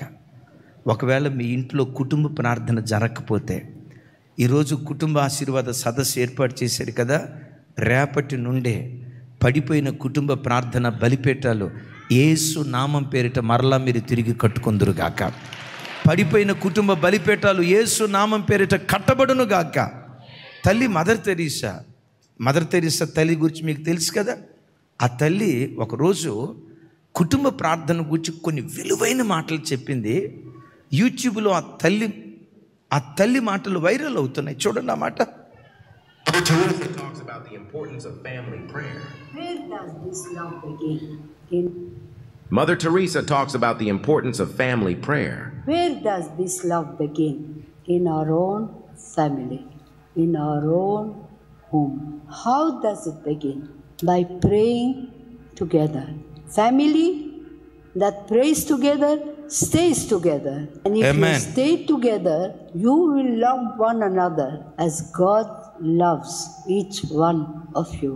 Today, in the world, there's so much suffering because of that one prayer of unity in the family. So today, when we are together, let us make one strong resolution that we will bring prayer in our family, that we will teach our children to pray and pray with them, and you will see the joy and the love and the peace that will come into your hearts, because the fruit of prayer is the deepening of faith. చప్పటి కొడుతా తల్లికి స్తోత్రాలు చెప్తాం. ఆ మాటలన్నింటినీ క్రోడీకరించి ఒక్క మాటలో చెప్పాలంటే, a family prays together that stays together. A family prays together that stays together. కలిసి ప్రార్థించే కుటుంబాలు కలిసి బ్రతకటానికి దేవుడు కృప చూపిస్తాడు. ఒక చోట కూర్చొని కుటుంబం అంతా కలిసి ప్రార్థన చేస్తే, కలిసి ప్రార్థించే కుటుంబాలు మనస్మర్ధలు లేకుండా, పొరపచ్చాలు లేకుండా, విభేదాలు లేకుండా ఆ కుటుంబం సంతోషంగా బ్రతకటానికి దేవుడు కృప చూపిస్తాడు. దైవజనమా, ఈ కుటుంబ ఆశీర్వాద ప్రార్థనలో ఇప్పుడు నేను చెప్పబోయే ఒక్క మాట, ఇందాక తమ్ముడు జార్జి చెప్తున్నాడు, నేను చెప్పబోయే ఈ మాట గుండెల్లో రాసుకోండి. బైబిల్లో ఒక కుటుంబం ఉంది. అతడు తన కుటుంబంతో కూడా కలిసి దేవుని యందు భయభక్తులు కలిగి ఎల్లప్పుడూ ప్రార్థించేవాడు, దాన ధర్మాలు చేసేవాడట. ఎవరైనా చెప్పాలి. రవికుమార్ బ్రదర్ ఎవరో? కొర్నేలు తన భక్తి జీవితాన్ని గురించి ఒక మాట అంటాడు. చూడండి, అపోస్తల కార్యాలు 10వ అధ్యాయం. నేను ముగింపులోకి వెళ్తున్నాను. 10వ అధ్యాయం 1-2 వచనాలు మొదట చూడండి. 10వ అధ్యాయం 1-2 వచనాలు. అందరూ కొంచెం పెద్దగా. ఇటలీ పటాలం అనబడిన పటాలములో శతాధిపతి అయిన కొర్నేలి అను భక్తిపరుడు ఒకడు ఉండేను, కైసరియాలో ఉండేను. 2వ వచనం, త్వరగా 2వ వచనం. అతడు తన ఇంటి వారితో కూడా దేవుని యందు భయభక్తులు గలవాడై ప్రజలకు బహుధర్మము చేయుచు ఎల్లప్పుడూ దేవునికి ప్రార్థన చేయువాడు. చప్పట్లు కొడుతూ దేవునికి స్తోత్రాలు చెప్దాం. వసంతన ఎప్పుడెప్పుడు ప్రార్థన చేసేవాడట? శనివారం ఉపవాస ప్రార్థనకు వచ్చినప్పుడు కదా. ఎప్పుడెప్పుడు ప్రార్థన చేసేవాడట? ఆల్ నైట్ ప్రేయర్కి వచ్చినప్పుడు కదా. ఎప్పుడెప్పుడు ప్రార్థన చేసేవాడట? ఆదివారం మందిరానికి వచ్చినప్పుడు అని రాస్తుందా? నో. అతన్ని గూర్చి దేవుడిచ్చిన టెస్టిమనీ ఏంటో తెలుసా? అతడు చెప్పాలి, అతడు ఎల్లప్పుడూ ప్రార్థన చేసేవాడు. అతని ప్రార్థనా జీవితాన్ని పతాక స్థాయిలో నిలవబెట్టే వచనం 30వ వచనం చూడండి. 30వ వచనం తమ్ముడు. అపోస్తల కార్యాలు 10వ అధ్యాయం 30వ వచనం. నాతో కలిసి. అందుకు కొర్నేలి 4 దినములు క్రిందట పగలు 3 గంటలు మొదలుకొని ఈ వేళ వరకు నేను ఇంట ప్రార్థన చేయుచుండగా ప్రకాశమానమైన వస్త్రము ధరించిన వాడొకడు నా ఎదుట నిలిచాను. చప్పలు కొడుతూ దేవునికి స్తోత్రాలు చెప్దాం. మరొకసారి ఆ మాట 30వ వచనం తమ్ముడు, 30వ వచనం నాతో కలిసి చెప్పండి. అందుకు కొర్నేలు పేతురుతో మాట్లాడుతున్నాడు. ఎవరితో మాట్లాడుతున్నాడు? పేతురుతో. అరే ఏమని మాట్లాడుతున్నాడు? 4 దినముల క్రిందట పగలు 3 గంటలు మొదలుకొని ఈ వేళ వరకు నేను ఎంట ప్రార్థన చేయుచుండగా. ఇప్పుడు తన ఇంట్లో ఎన్ని రోజులు బట్టి ఉపవాసం ఉండి ప్రార్థన చేస్తున్నాడు? ఆయన ఉద్యోగి. ఇటలీ పటాలమనబడిన పటాలమందు శతాధిపతి. తన ఉద్యోగానికి సెలవు పెట్టి 4 రోజులు తన ఇంట్లో ఉండి ప్రార్థన చేస్తున్నాడు. దైవజనమా, ఒక మాట, ఎప్పుడైనా సంఘానికి వచ్చి మనం ప్రార్థన చేసాం, మంచిదే, రావాలి. సంఘంలో ఉపవాస ప్రార్థన జరిగేటప్పుడు సెలవులు పెట్టుకొని వచ్చారు, మంచిదే, రావాలి. నేనంట, ఎప్పుడైనా మీకు సెలవు వచ్చినప్పుడు సెలవు దినాన లేదు, ఒకరోజు సెలవు పెట్టుకొని ఇంటిల్లపాది మీ ఇంటిలో మోకరించి ఉపవసించి ఎప్పుడైనా ప్రార్థన చేశారా?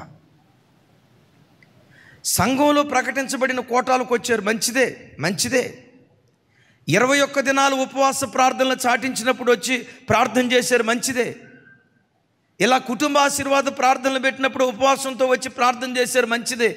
నేను మిమ్మల్ని అడిగే మాట ఏంటంటే, మీ అంతటి మీరు ఒకరోజు ఉపవాసాన్ని చాటించుకొని, మీ అంతటి మీరు పిల్లల దగ్గర కూర్చోబెట్టుకొని, భర్తన దగ్గర కూర్చోబెట్టుకొని ఎప్పుడైనా ఒక్కరోజు ఉపవాసం ఉండి మీరింటిల్లపాది కుటుంబంలో ప్రార్థన చేశారా? చేస్తే నిజంగా మీరు ధన్యులు.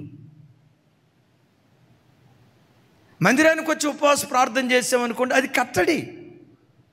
దేవునికి బలవంతపు అర్పణ కాదు, స్వేచ్ఛాపూర్వకమైన అర్పణ దేవునికి అర్పించాలి. గట్టిగా చెప్దాం ఆమేన్. అందుకని ఇప్పుడు నేను మీతో చెప్పబోయే మాట ఏంటంటే, ఇప్పటి నుంచి ఒక తీర్మానం చేసుకోండి. సంఘంలో జరిగే ఉపవాస ప్రార్థనలకు రండి. మీకు అవకాశం దొరికినప్పుడు నెలకొక రోజు, ఆ ఫెస్టివల్ డే రోజు చర్చిలో ఉపవాస ప్రార్థన లేకపోతే మీ ఇంట్లో ఉపవాసాన్ని చాటించుకొని, నాన్న పలానా తారీఖు సెలవు వచ్చింది కదా, బయటికి వెళ్ళొద్దయ్యా, ఒకరోజు దేవుని సన్నిధిలో గడుపుదాం, మన కుటుంబం అంతా కలిసి ప్రార్థన చేద్దాం అని ప్రతి ఇల్లు కొర్నేలు ఇల్లు లాగా దేవుడు ప్రతిష్ఠించాలి. అలా మన కుటుంబం ఉంటే పరలోకం ఎక్కడో లేదు, భూలోకంలోనే అనుభవించడానికి దేవుడు కృప చూపిస్తాడు. ప్రతి దినం, ఈ దినం నుండి మన కుటుంబంలో కుటుంబ ఆరాధన జరుగునుగాక, అరుణోదయపు ప్రార్థన జరుగునుగాక. విచిత్రం, ఒక తమ్ముడు ఏమన్నాడు తెలుసా? అన్నా, మీరు కుటుంబ ప్రార్థన అంటున్నారు, మా కుటుంబ ప్రార్థన చేసుకున్న ప్రతిరోజు మాకు గొడవ వస్తుందన్న. విన్నారా ఈ మాట? ఎప్పుడైతే కుటుంబ ప్రార్థన చేసుకుంటామో ఆ రోజే మా ఇంట్లో గొడవ వస్తుందన్న అన్నాడు. ప్రార్థన చేసుకుంటే సమాధానం వస్తుందా, గొడవ వస్తుందా? కరుణ, సమాధానం కలిగిద్దా, గొడవలు వస్తాయా? ఏంటయ్యా ఇంతలో మాట అన్నావు అన్నాను. అవునన్నా, మేము ఏ రోజైతే ఇంట్లో కుటుంబ ప్రార్థన చేసుకుంటామో ఆ రోజే మాకు గొడవ వస్తుందన్నా అన్నాడు. అక్కడ మీటింగ్కి వెళ్ళినప్పుడు ఒక ఆయన చెప్పిన మాట, భార్యాభర్తలను ఇద్దరిని పిలిచా, ఎందుకు గొడవ వస్తుంది? ఒకరోజు ఈవిడ గొడవ పెట్టిద్దన్నా, ఒకరోజు నేను గొడవ పెడతానన్నా, మొత్తానికి గొడవ వస్తుందన్నా. సరే, కుటుంబ ప్రార్థన చేసిన రోజే గొడవ వస్తుంది అన్నావు కదా, అసలు ఆ కుటుంబ ప్రార్థనలో ఏమని మీరు ప్రార్థన చేస్తారు అన్నా. ఈవిడ ప్రార్థన చేస్తుందట, దేవా నా భర్తను మార్చు. మంచోడు కాదు నాయన. విన్నారా? భర్త ఎదురుగా ఉంటే మా అత్తను మార్చు, మా అత్త నన్ను అర్థం చేసుకోలేకపోతుంది నాయన. మా ఆయన వాళ్ళ అమ్మ వైపే ఉంటాడు, కానీ ఎక్కడిదంతా చెప్పాలి, ఎక్కడిదంతా. మరి ఈ ప్రార్థన చేస్తే గొడవలు రాకపోతే సమాధానం వేస్తా ఎట్టొస్తుంది చెప్పండి? ఈ ప్రార్థన చేసే మనిషికి జ్ఞానం ఉండాలి కదా. నిజంగా భర్తే మంచోడు కాకపోతే ఎప్పుడు ప్రార్థన చేయాలి? కోపిస్తోడు అనుకో ఎప్పుడు ప్రార్థన చేయాలి? కొంచెం దుడుకుతనం కలిగినోడు అనుకో ఎప్పుడు ప్రార్థన చేయాలి? భర్త లేనప్పుడు గంటల తరబడేవాడు ప్రార్థన చేయి. దేవుని సన్నిధిలో రొమ్ము కొట్టుకుంటాయాడు, అప్పుడు ఏడ్చిదట. మరి విశేషంగా కుటుంబ ప్రార్థనలోనే భర్తను ఎదురు పెట్టుకొని, మా ఆయన అస్సలు మంచోడు కాదయ్యా, మార్చయ్యా. ఎప్పుడైతే ఆ ప్రార్థన స్టార్ట్ చేసిందో, అన్నా ఇక నేను కళ్ళు ముయ్యనన్నా, కళ్ళు ముయ్యనన్నా. మరి ఏం చేస్తావు? ప్రార్థన ముగించిన తర్వాత మంచోడు కాదన్న కదా, ఆ నామాన్ని సార్థకత చేసుకోవాలి కదన్నా, ఆ నామధేయాన్ని సార్థకత చేసుకో. ఏముండాలి ప్రార్థన చేసేటప్పుడు? జ్ఞానం ఉండాలి.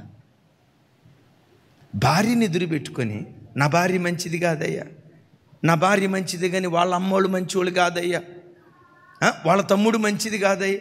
ఎప్పుడు? కుటుంబ ప్రార్థనలోనా? దైవజనమా, కుటుంబంగా కలిసి ప్రార్థించేటప్పుడు ప్రార్థించే వారికి జ్ఞానం ఉండాలి. పిల్లలను కూర్చోబెట్టారు, వాడికి ప్రార్థనలో కూర్చోవటం అంటేనే విసుగు.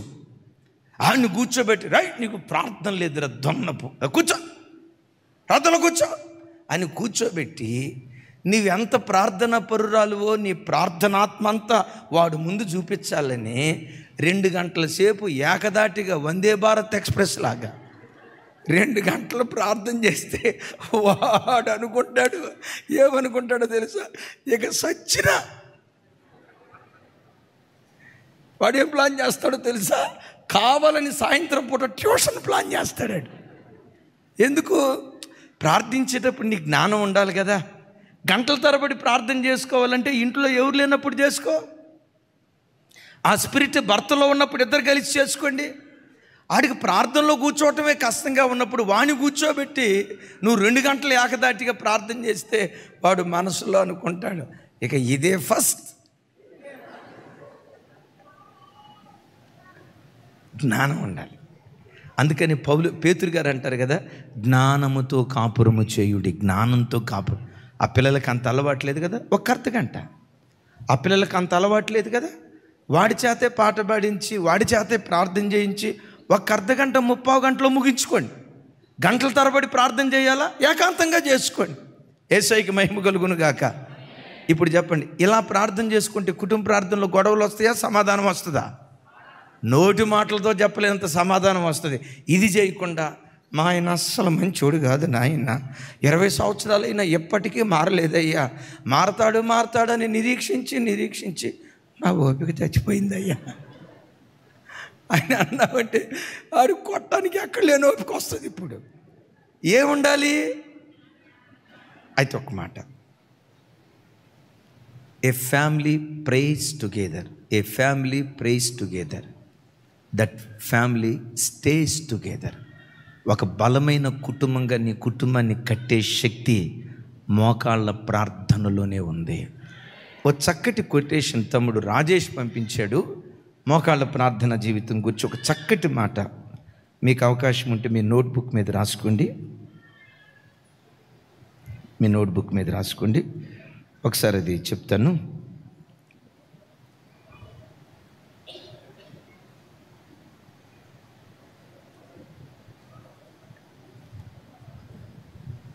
యేసయ్యకి మహిమ కలుగును గాక.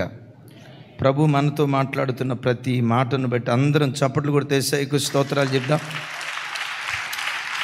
గట్టిగా గట్టిగా గట్టిగా గట్టిగా చప్పట్లు కొడుతూ స్తోత్రాలు చెప్దాం. గట్టిగా చప్పట్లు కొడుతూ స్తోత్రాలు చెప్దాం. గట్టిగా గట్టిగా హల్లెలూయా. కలిసి ప్రార్థించే కుటుంబాలుగా మన కుటుంబాలను దేవుడు బలపరుచును గాక. కుటుంబంగా కలిసి ప్రార్థన చేస్తే ఆ కుటుంబం ఎంత శక్తివంతమైందో, ఆ కుటుంబ ప్రార్థన ద్వారా ఎలాంటి బలమైన కార్యాలు జరిగిస్తాడో ఒక అద్భుతమైనటువంటి మాట నేనంట. రేపటి నుండి ప్రతి దినం గంటల తరబడి కాకపోవచ్చు, కనీసం ఒక్క అర్ధగంట అయినా చాపేసుకొని ఒక్క అర్ధగంట దేవుని సన్నిధిలో ప్రార్థనలో గడపండి. అలాంటి దివ్యమైన ప్రార్థనాత్మ ప్రతి ఇంటిని ఒక కొర్నేలు ఇల్లులాగా దేవుడు ప్రతిష్ఠించి ఆశీర్వదించునుగాక. అది రాసుకోండి మీకు అవకాశం ఉంటే. మోకాళ్ళ మీద ఉండే కుటుంబం మోకాళ్ళ మీద ఉండే కుటుంబం ఆయుధాలు పట్టుకున్న సైన్యం కంటే బలమైనది, శక్తివంతమైనది. ఆమేన్. మోకాళ్ళ మీద ఉండే కుటుంబం ఆయుధాలు పట్టుకున్న సైన్యం కంటే శక్తివంతమైనది, బలమైనది. దేనికంటే శక్తివంతమైంది? దేనికంటే బలమైనది? ఎవరు? మోకాళ్ళ మీద ఉండే కుటుంబం ఆయుధాలు పట్టుకున్న సైనికుని కంటే బలమైన వారు, శక్తివంతమైన వారు. అలాంటి శక్తివంతమైన కుటుంబాలుగా మన కుటుంబాలను దేవుడు స్థిరపరచునుగాక. లాస్ట్ 2 words నేను ముగించబోతున్నాను. F stands for faith, A stands for accountability, M stands for mute. ఇప్పుడు విన్నాం కదా. చెప్పాలి 4 చెప్పాలి. ఎంటర్సిస్, విజ్ఞాపన. తర్వాత L, Y. L stands for love, ప్రేమ కలిగిన కుటుంబాలుగా ప్రతి కుటుంబం కట్టబట్టడానికి దేవుడు మన కుటుంబాలను దైవికమైన ప్రేమతో తన కృపను బట్టి నింపునుగాక. చెప్దాం ఆమేన్. నేనంట కుటుంబంలో అన్నీ ఉండి ప్రేమతో కూడుకున్న పలకరింపు, ప్రేమతో కూడుకున్న వాతావరణం ఒక ఇంటిలో లేకపోతే నేనంట ఆ ఇల్లే ప్రత్యక్ష నరకం. కొంతమంది భర్తలు ఉంటారు, అస్సలు వాళ్ళ ముఖంలో నవ్వే కనపడదు. కొంతమంది, నేను మిమ్మల్ని అంటలా, కొంతమంది ముఖాలు మామూలు ఒరిజినల్ భాషలో చెప్తాను, అవధం దాగిన ముఖాల్లాగా ఉంటాయి. ఎప్పుడు చూసినా సిరుబూరులు ఆడతాడు. ఏం కావాలి? వీరోళ్ళని తీసుకో, ఫీజు కట్టమన్నా కదా, ఎందుకు కట్టలా? నేను రాను. పేరెంట్స్ మీటింగ్ లేదు, గిరిమెంట్. నేను రానుబా, నేను అన్నా కదా. ఆ మాట తీరు ఎట్టుంటుందంటే ఏమనుకోవద్దు, వీడు మనిషి పశువు అర్థం కాదు. అదే బజార్లో ఇంకొక ఆడ మనిషి కనపడింది అనుకోండి, మా ఊడు మెలికలు తిరుగుతూ మాట్లాడతాడు. అక్కడ ఆ మెలికలు తిరుగుతూ మాట్లాడతాడు. అరే కట్టుకొని నీ దగ్గరికి వచ్చిందే, నిన్ను నమ్మి నీ దగ్గరికి వచ్చిందే, పగలంతా సాయంత్రం నీ రాక కొరకు ఎదురు చూస్తుందే. భర్త ప్రేమగా ఒక మాట మాట్లాడతాడేమో, ఆప్యాయంగా ఒక మాట మాట్లాడతాడేమోనని సాయంత్రం నీ రాక కొరకు ఎదురు చూసిందే. రావటం ఏంటే, ఏం బెడ్షీట్ అక్కడ పెట్టా మడతట్లేదా? నాకు తెలిసా నువ్వు సోమరిపోద్దానివని. అయినా నిన్ననే సుఖం మీ అమ్మ నానాలా, నిన్ననే సుఖం మీ కాంతానా నానాలా. చూడండి, నేనంట నీ కుండెల్లో ఉన్న ఎమోషన్, ఆ ప్రేమతో కూడుకున్న తత్వాన్ని ఎప్పుడు ఎక్స్ప్రెస్ చేయి. కుటుంబాలు ఎక్కడ ఫెయిల్ అవుతాయో తెలుసా? కోపాన్ని ఎక్స్ప్రెస్ చేయగలిగినంత తేలిగ్గా గుండెల్లో ఉన్న ప్రేమను వ్యక్తపరచలేరు. ఈరోజు విజయవాడలో కూడా ఈ మాట నోట్ చేశాను. ఏదన్నా ఒక సందర్భంలో కోపం వచ్చి భార్యను ఒక దెబ్బ కొట్టారు అనుకోండి, ఒక దెబ్బ కొట్టం అంటే నన్ను కలుపుకున్నాను ఏంటి ఇక్కడ, యేసు నామములో అది పతనం అయిపోవును కాక. రైట్, కొట్టరు మీరు. ఎప్పుడైనా పొరపాటున ఒక దెబ్బ అట్లా అన్నారనుకోండి, అబ్రమనా కొట్టిన జ్ఞాపకం ఏమైనా ఉందా? ఎట్ట చూస్తున్నాడంటే, ఎంతమందిలో అడిగితే ఎట్టన్నా, సపరేట్ అడగండి చెప్తే డెఫినెట్గా ఏదో ఒక మాట ఏదో అట్లా అని ఉంటాడు. దెబ్బ కొట్టిన తర్వాత మనం దేవుని బిడ్డలం కదా, యేసయ్య రక్తం మనలో ప్రవహిస్తుంది కదా. డ్యూటీకి వెళ్ళిన తర్వాత ఎందుకు అట్లా కొట్టా, ఆ మాట అనకుండా ఉండాల్సింది, పాప ఎంత బాధపడుతూ ఉంటుందో, అయినా నాకు ఈ కోపం ఎందుకు, దేవుని నమ్ముకున్నాగా అంటే ఒక మాట అని ఆపొచ్చు కదా. ఎందుకు కొట్టా, నేను కొట్టకుండా ఉండాల్సింది. ఎంత ఏడుస్తూ ఉంటుందో, ఒక్క దెబ్బ కొట్టి ఆ రోజంతా నువ్వేడుస్తావు. ఇంట్లో ఉన్న ఈ మనిషి మాత్రం బిర్యానీ వండుకొని తిని ఉంటుంది. విచిత్రం చూడండి, ఆమె బిర్యానీ వండుకొని తింటే బయట ఉద్యోగం చేస్తున్నాం, నువ్వు మాత్రం టెన్షన్ పడుతూ ఉంటావు. అనుకుంటావు, సాయంత్రం ఇంటికి వెళ్ళిన తర్వాత సారీ అడుగుతా, సారీ అమ్మా తొందరపడ్డా, సారీ నన్ను క్షమించమ్మా అని చేయబట్టుకుంటా, దగ్గరికి తీసుకుంటా, క్షమాపణ అడుగుతా, కలిసిపోతా అని అనుకుంటావు. పగలంతా అనుకుంటావు. సాయంత్రం ఇంటికి వచ్చేసరికి యథా రాజా, ఏంటే లేవు నా దగ్గర, హృదయంలో అంత ప్రేమ ఉంది కదా, దాన్ని ఎక్స్ప్రెస్ చేయలేం. బైబిల్లో 2 అద్భుతమైన సన్నివేశాలు చెప్తాను. అలా నీ మాట తీరుంటే, అలాంటి సాక్ష్యాన్ని సంపాదించుకోగలిగితే పరలోకం ఎక్కడూ లేదు, నీ ఇల్లే చిన్నపాటి పరలోకం లాగా ఉంటుంది. పరలోకానికి వెళ్ళక మునిపే ఆ పరలోకపు రుచి నీ కుటుంబంలో చూడటానికి దేవుడు కృప చూపిస్తాడు. హన్నమ్మ తల్లి ఏడుస్తూ ఉంటే భర్త వచ్చి అంటాడు, అన్న ఎందుకు ఏడుస్తున్నావు? మనకు పిల్లలు లేరని ఏ రోజైనా ఒక్క మాట నేను అన్నానా? అనలేదే, ఎడకో. అక్కడ అంటాడు, 10 మంది కుమారుల కంటే నేను నీకు శ్రేష్టమైన వాడిని కానా? చూడండి ఆ మాట, చూడండి అంటే నా వైపు చూడండి, బైబిల్ కాదు, నా వైపు చూడండి, నాతో కలిసి చెప్పండి. 10 మంది కుమారుల కంటే నేను నీకు శ్రేష్టమైన వాడిని కానా? ఏమంటున్నాడు? 10 మంది కుమారుల కంటే నేనంట. ఏనాడైనా భర్త తన భార్యతో ఉన్న బంధాన్ని పోల్చుకునేటప్పుడు కుమారుని బాంధవ్యం లాంటి బాంధం పోల్చుకోగలుగుతాడా? పోల్చుకోలేడు. ఒక కుమారుడు కాదు, 10 మంది కుమారుల కంటే నేను నీకు శ్రేష్టమైన వాడిని కాదా? ఆ మాటకున్న అర్థం ఏంటంటే 10 మంది కుమారులు ఒక తల్లికి ఎంత ధైర్యం ఇవ్వగలరో ఆ ఒక్క భర్త తన భార్యకు అంతకు మించిన ధైర్యాన్ని ఇచ్చాడు. ఏడుస్తున్న భార్య కన్నీళ్లు దుడుస్తున్నాడు. కొంతమంది భర్తలు ఉంటారు, మాటకు ముందు కొడతాడు, మాట ఎత్తితే కొడతాడు. నేనంట, ఇంటికి వచ్చిన ఆడబిడ్డని భార్యను కొట్టేవాడు, నాకు తెలిసి భార్య మీద చేయి చేసుకునేవాడు, భార్యను కొట్టేవాడు ఏమంటారు చెప్పండి? మగవుడే కాదా? ఊరుకో, ఏమాటది తప్పని. ఆ భార్యను కొట్టం ఏంటండి? నిన్ను కొడితే ఏం కోపం నీకు ఒక్కడికైనా ఉంది? నిన్ను కొడితే ఊరేసుకొని చేస్తావు, ఏం కొట్టలేదా? ఎప్పుడు భార్య ఏడుస్తూ ఉంటే దగ్గరికి తీసుకొని 10 మంది కుమారుల కంటే నేను శ్రేష్టమైన వాడిని కాదా? ఇలాంటి మాట నీ ఇంటిలో ఉంటే పరలోకం ఎక్కడో లేదండి, భూమి మీదే నువ్వు అనుభవించడానికి దేవుడు కృప చూపిస్తాడు. ఇదొక ఎత్తు అయితే, అసలు నేనంట ఎల్కానా ఎలాంటి మాట ఎక్కడ నేర్చుకున్నాడో తెలుసా? రూతమ్మ దగ్గర నేర్చుకొని ఉంటాడు. రూతమ్మ గురించి ఒక మాట భలే ముచ్చటేస్తుంది. ఆ మాట రూతమ్మను గురించి చూడండి. ఆ మాట రూతు గ్రంథం చివరి అధ్యాయం ఒకసారి చూడండి. 4వ అధ్యాయం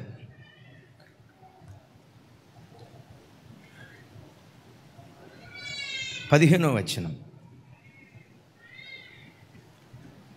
వచనం నేను చదువుతాను. నిన్ను ప్రేమించి 7 కుమారుల కంటే నీకెక్కువగానున్న కోడలు ఇతనిని కనెను. ఆ కోడలు ఏమై ఉందట? చెప్పాలి గట్టిగా, అమ్మ చెప్పాలరా తల్లి, ఏమై ఉందట? తమ్ముడు ఆ ఫ్యామిలీ ఫోటో ఒకటి ఉంటుంది కదా, చెప్పాలి. ఏమై ఉందట? ఎంతమంది కుమారులు? ఎవరు? 7 కుమారుల కంటే ఎక్కువైంది. కోడలు అంటారు కదా, కోడలు ఎప్పటికైనా కోడలేనండి, ఎంత ప్రేమ చూపించిన అంటారు, చూసారా? మరి ఈ కోడల గురించి వాక్యం ఏమని రాస్తుంది? 7 కుమారుల కంటే ఎక్కువైనది. అంటే 7 కుమారులు ఒక తల్లికి ఎంత ధైర్యం ఇవ్వగలరో ఈ ఒక్క కోడలు తన అత్తకు అంత ధైర్యం ఇచ్చింది. నేనంట ఇలాంటి కోడళ్ళు ఒక ఇంట్లో ఉంటే పరలోకం ఎక్కడుంటుంది చెప్పండి? ఎలాంటి మనస్తత్వం కలిగిన అత్తలు ప్రతి ఇంటిలో ఉంటే పరలోకం ఎక్కడుంటుంది చెప్పండి? ఎక్కడో కాదు, భూమి మీద అనుభవించడానికి దేవుడు కృప చూపిస్తాడు. ఒకసారి ఆ ఫోటో చూడండి. ఇలాంటి ఫోటోలు ఈ కాలంలో కనుమరుగైపోయాయంట. ముసలోళ్ళు, తాతయ్య, నాయనమ్మ, తాతయ్య, అమ్మమ్మ, వాళ్ళ కొడుకులు, మానవ సంతానం. ఈ కాలంలో ఫోటోలకు మాత్రమే పరిమితం. అద్భుతం, ఫోటోలకు మాత్రమే పరిమితం. ఒకప్పుడు ఉమ్మడి కుటుంబాలు ఉండేవి. ఉమ్మడి కుటుంబాలు ఒకే ఇంట్లో 5-6 ఫ్యామిలీలు కలిసి ఉండే, కొట్లాట ఉండేది కాదు. ఈ కాలపు స్లోగన్ ఏంటో తెలుసా? మేమిద్దరం మాకిద్దరం, మూడో వాడు వద్దే వద్దు. ఇంకోసారి చెప్పంటారా? మేమిద్దరం మాకిద్దరం, ఇంకా బయట వాళ్ళు వద్దు అని చెప్పి ప్రజలు గిరిగీసుకొని బ్రతుకుతూ ప్రేమతో కూడుకున్న తత్వం కుటుంబాల్లో అణగారిపోతూ ఉంది. దైవజనమా, నేనంట ఎప్పుడైనా నేను చింతల్లో చెప్పాను, నేను యేసయ్య దగ్గర నేర్చుకుంది ఏంటో చెప్పంటారా? నా వైపు చూడండి. నేను యేసయ్య దగ్గర నేర్చుకుంది ఏంటో చెప్పంటారా? నేను యేసయ్య దగ్గర నేర్చుకుంది ఏంటో చెప్పంటారా? ఏ వ్యక్తినైనా కల్మషం లేకుండా నిండు మనసుతో ప్రేమించాలి. నిండు మనసుతో ప్రేమించాలి. కపటంతోనో కుయుక్తితోనో తంత్రంతోనో మనసులో ఒకటి పెట్టుకొని పైకి ఇంకొకటి మాట్లాడే ఈ దరిద్రపు గుణం దేవుని ఎదుడు చెప్తున్నాను, ఈ జెరెమీయా అనేవాడి రక్తంలో లేదు. ఎందుకో చెప్పమంటారా? నా రక్తాన్ని యేసయ్య తన రక్తంతో శుద్ధి చేసాడు గనక నా ప్రాచీన స్వభావాన్ని సిలువేసి ఆయన స్వభావాన్ని నా లోపల దేవుడు ప్రవహింపజేస్తా ఉన్నాడు. నా వైపు చూడండి. వసంతన నన్ను ప్రేమిస్తున్నాడా లేదా నాకు అవసరం లేదు. వసంతన నన్ను కూర్చేయమనుకుంటున్నాడు కూడా నాకు అవసరం లేదు. ప్రభు ఆ బిడ్డను నా చేతులకు అప్పగించాడు. ఆ బిడ్డను నిండు మనసుతో నేను ప్రేమించాలి. That's it. ఎబినేజరను నన్ను ప్రేమిస్తాడా లేదా నాకు తెలియదు. ఆదామను నన్ను ప్రేమిస్తారు, అది వేరే సంగతి. ఆయన నన్ను ప్రేమిస్తున్నాడా లేదా నాకు అవసరం లేదు. ఈ పిల్లలు ప్రభు నాకు అప్పగించిన పిల్లలు. కడుపును పుట్టిన పిల్లలను ప్రేమించిన దానికంటే, తోబుట్టువులను ప్రేమించిన దానికంటే బిడ్డలను నిండు మనసుతో ప్రేమించటం. ఏ వ్యక్తి వచ్చినా 2 నిమిషాలు మాట్లాడినా 3 నిమిషాలు మాట్లాడినా నా మనసులో ఉండేది ఏంటో తెలుసా? నేను మాట్లాడిన ఆ 2 నిమిషాలు ఒక 2 నెలల పాటు, నెల పాటు వాళ్ళకు ఒక జ్ఞాపకంగా ఉండాలి. మొన్న ఒకరోజు ఒక కుటుంబం వచ్చింది. వెళ్తా వెళ్తా ఏమన్నారు తెలుసా? అన్నయ్య, ఈ తృప్తి మీతో ఒక 2 గంటలు, 1 గంట మన ఫెయిత్లో గడిపాం, ఈ తృప్తితో సంవత్సరం పాటు హాయిగా బ్రతుకుతాం అన్నయ్య అన్నారు. అంటే సంవత్సరం తర్వాత అయిపోద్దా? ఏం తల్లి, అయిపోతుంది. ప్రేమించు, ప్రేమించు. విశ్వాసము, నిరీక్షణ, ప్రేమ, వీటిలో శ్రేష్టమైనది ప్రేమ. నిత్యము నిలుస్తుంది. దైవజనమా, చుట్టూతో ఉన్న వ్యక్తులను ప్రేమించు. నిన్ను నువ్వు ప్రేమించుకో, ఇంటి వారిని ప్రేమించు, సంఘ బిడ్డలను ప్రేమించు. ఫ్యామిలీ ప్రేమ అనే పునాదుల మీద కట్టబడును గాక. 5 అయిపోయినాయి కదా. Last one, Y stands for yield. చెప్పండి. Y stands for yield. ఈల్డ్కి నత్తను పెట్టేవేం తమ్ముడా? మెల్లగా వెళ్తుందని. అట్లా ఓర్పుతో ఉండాలి. ఎవడు 100కి 100 రూపాయలు చెడ్డోడు లేడు. అట్ దట్ సేమ్ టైం ఎవడు 100కి 100 రూపాయలు మంచోడు లేడు. ఒక కుటుంబం కట్టబడాలంటే దైవజనమ ఓర్పు. ఏం కావాలి చెప్పండి? ఇంకోసారి చెప్పాలి. బైబిల్లో ఓర్పు అంటంతో నాకు ఎవరు గుర్తొస్తారంటే లేయమ్మ తల్లి గుర్తొస్తుంది. యాకోబును వివాహం చేసుకుంది అధికారికంగా. గమనించండి, తన ప్రమేయం లేకుండా తండ్రి ఇచ్చి వివాహం చేశాడు. మొదటి భార్య, అసలు భార్య లేయమ్మ. తర్వాత వచ్చింది ఎవరు? కానీ యాకోబు మనసు ఎవరి మీద ఉంది? రాహేలు మీద. రాహేలు కొట్టుకుంటా ఉంది. రాహేలు. లేయమేమో యాకోబు అంటుంది. ఈవిడేమో యాకోబు అంటే ఆయనేమో లాహేలు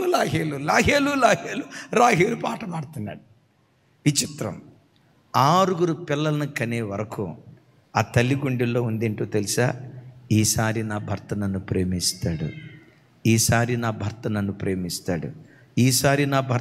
ప్రేమిస్తాడు. యెహోవా నా శ్రమ చూసి ఉన్నాడని భర్త ప్రేమ దొరకకపోయినా ఆ భర్తతో కాపురం చేసింది. ఏ స్త్రీ అయినా, చాలాసార్లు చెప్పాను, అత్తమామల ప్రేమ దొరకకపోయినా బ్రతకగలుగుతుంది. ఆడపడుచు ప్రేమ దొరక్కపోయినా బ్రతకగలుగుతుంది. ఇంట్లో ఉండే బావ మరుదుల ప్రేమ దొరక్కపోయినా బ్రతకగలుగుతుంది. ఏ స్త్రీ భర్త ప్రేమ దొరక్కపోతే బ్రతకలేదు.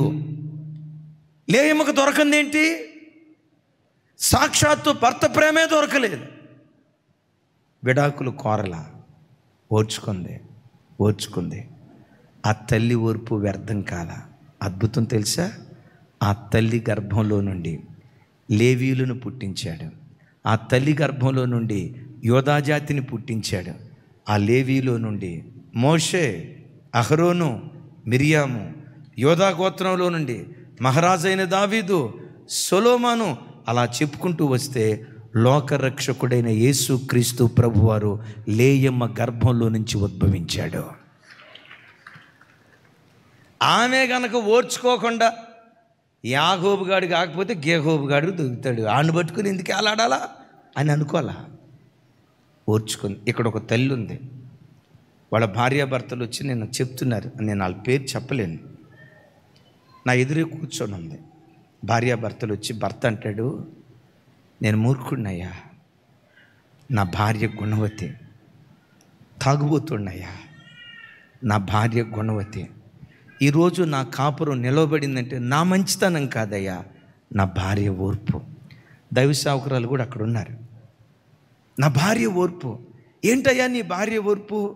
తాగుబోతున్నాయి, చాలాసార్లు కొట్టానయ్యా, ఒక్కరోజు కూడా అలిగి పుట్టింటికి వెళ్ళలేదయ్యా, ఇంటి సమస్య వాళ్ళ తల్లిదండ్రులకు చెప్పలేదయ్యా. బిడ్డ ఓర్చుకుంటా ఓర్చుకుంటా ఓర్చుకుంటా వచ్చింది. నేను ఒకరోజు ఉన్మాదినై అక్కడెక్కడో బజార్ కాడ నుంచి కొట్టి కొట్టి ఆయన చెప్తూ అన్నాడు, ఒంటి మీద ఉన్న బట్టలన్నీ తీసేసి, ఒంటి మీద బట్ట లేకుండా బజార్లో నుంచి దరిదాపుగా ఒక 5-6 ఇళ్ళ దూరం నా భార్యను బట్ట లేకుండా కొట్టుకుంటూ తీసుకెళ్ళానయ్యా. నా భార్య దేవతయ్యా. అలాంటి స్థితిలో కూడా నాతో కాపురం చేసిందయ్యా, నాతో కాపురం చేసింది. ఈరోజు నా కుటుంబం నిలవబడిందంటే నా భార్య ఓర్పు, దేవుని ప్రేమ తప్ప. అద్భుతం తెలుసా? ఆ తల్లి ఓర్పును బట్టి ఆ తల్లి కడుపును పుట్టిన వాళ్ళ కొడుకు మన మందిరంలో సేవలో నాకు ఒక కుడి భుజం లాంటివాడు, కుడి భుజం లాంటివాడు, కుడి భుజం లాంటివాడు. కొన్ని విషయాల్లో ఎక్కువగా, అంటే టెక్నాలజీ విషయంలో ఎక్కువగా ఆ బిడ్డ మీద నేను ఆధారపడతా. అంత సహాయం చేస్తాడు బిడ్డ.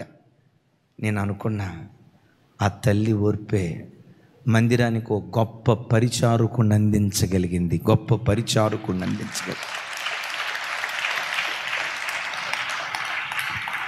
ఓర్పుతో బ్రతుకుదాం, సహనంతో బ్రతుకుదాం. ఒకే నిమిషం ఒకే మాట. ఎప్పుడు పిల్లలకి మీ బలహీనతలు ఉన్నాయన్న అవకాశం పొర్రపాటున వాళ్ళకి ఇవ్వద్దు. వాళ్ళ గుండెల నిండా మా అమ్మ భక్తే వేరయ్యా, మా నాన్న భక్తే వేరయ్యా, ఇలాంటి తల్లిదండ్రుల గర్భాన పుట్టడం దేవుడు నాకు ఇచ్చిన భాగ్యం అన్న మాట ఎప్పుడు నీ పిల్లల నోట ఉండాలి. దీని గురించి పౌలు గారు ఒక మాట అంటాడు, ఇది చదివి నేను ప్రార్థన చేస్తాను. కొంచెం విజయవాడ నుంచి రావటం ఆలస్యమైంది, సారీ. గలతీలకు రాసిన పత్రిక ఒక్కసారి ఆ మాట చూడండి. గలతీలకు రాసిన పత్రిక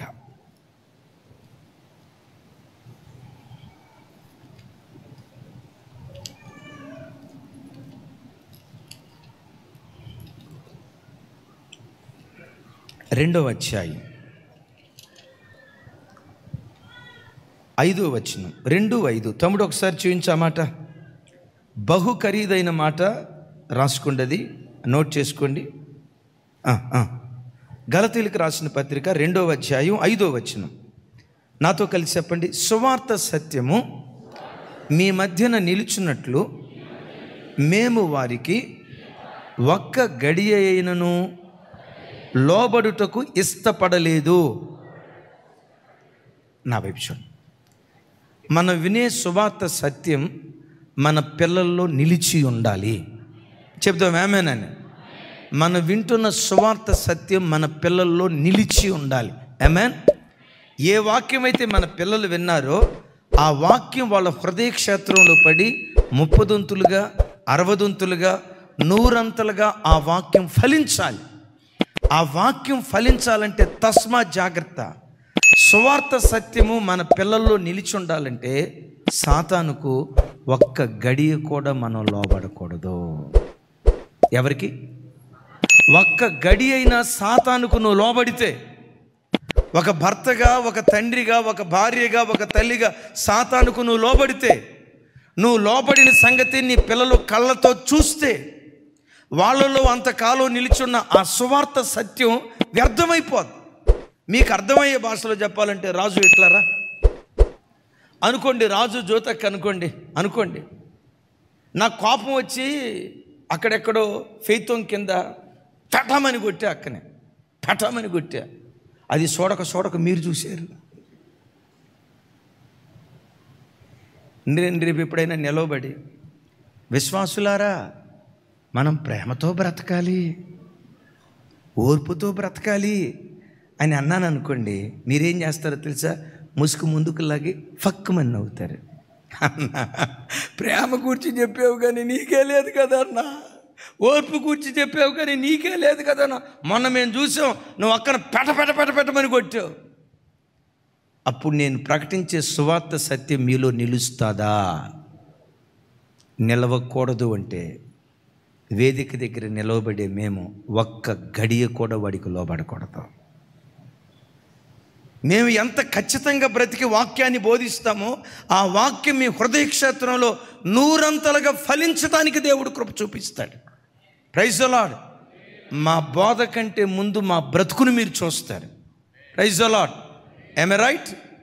మా బోధ కంటే మా బ్రతుకును ముందు చూస్తారు. బ్రతుకు బాగుండి మేము బోధించామా, విత్తే ప్రతి విత్తనం 100 ఫలించడానికి దేవుడు కృప చూపిస్తాడు. అందుకని అమ్మా, సాతానుకు ఒక్క గడియ కూడా నువ్వు లోబడకుందువుగాక. నీ పిల్లల హృదయాలలో అవిశ్వాసం, భక్తిహీనత బయలుదేరటానికి బేసాలుగా ఉన్న నీ లోపం ఎన్నడూ కనపడకుండా ఒక పరిపూర్ణమైన తల్లిగా, ఒక పరిపూర్ణమైన తండ్రిగా దేవుడు మనందరినీ ఆశీర్వదించునుగాక. అలా మన కుటుంబాలు కట్టుకుందామా? పెద్దగా చెప్పాలి. అలా మన కుటుంబాలు కట్టుకుందామా?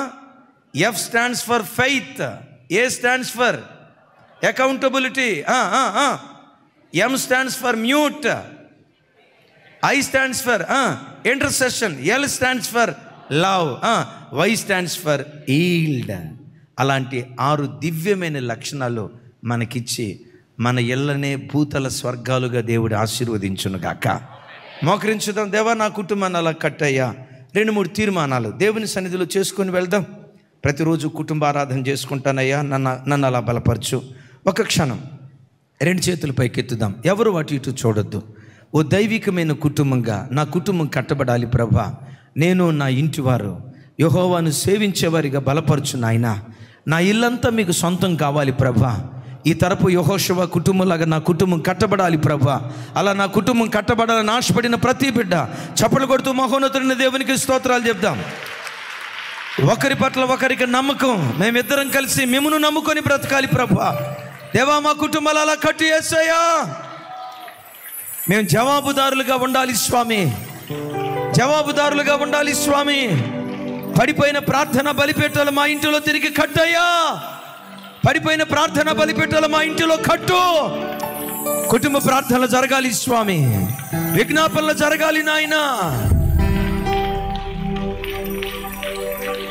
ప్రార్థించే కుటుంబాలు కలిసి బ్రతుకుతాయని సెలవిచ్చావు కదా. ఒకరినొకరు ఓర్చుకోవాలి. అపవాదికి మేము చోటు ఇవ్వకూడదు స్వామి. మా ఇంటిలో పరిశుద్ధాత్ముడు సంచరించాలయ్యా. మా ఇంటిలో పరిశుద్ధాత్ముడు సంచరించాలయ్యా. అలాంటి కుటుంబాలుగా మా కుటుంబాలు బలపరచు. చప్పలు కొడితే యేసయ్యకు స్తోత్రాలు చెప్తాం.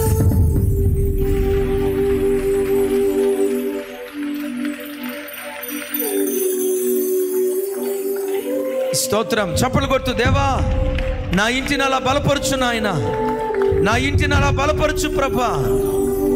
ఈ భూమి మీద మేము పరలోకాన్ని చూడాలి. పరలోకపు సంతోషం మా ఇంటిలో ఉండాలి స్వామి. నా గుండెల్లో ఉన్న ప్రేమ నా పిల్లల పట్ల ఎక్స్ప్రెస్ చేయాలి ప్రభా.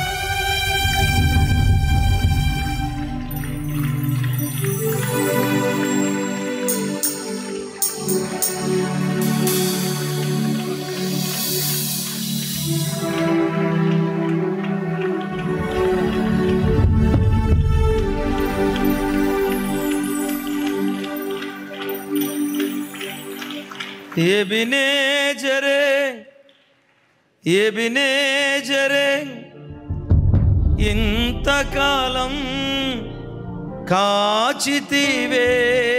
అందరం ఎబినేజరే నా తోడువై, ఎబినే అందరం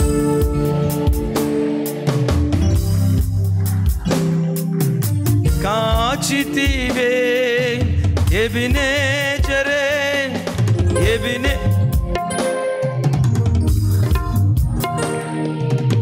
నడచితివే. మీకు వస్తే పాడండి. స్తోత్రం. మరోసారి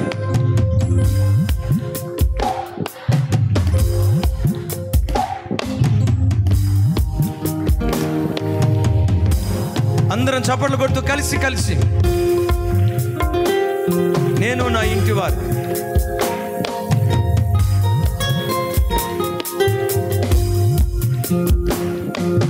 నేను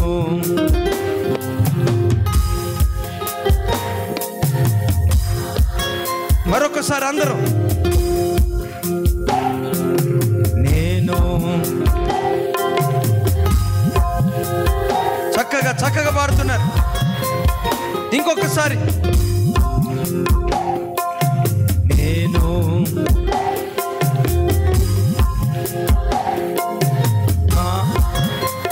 నీ కనుపాపం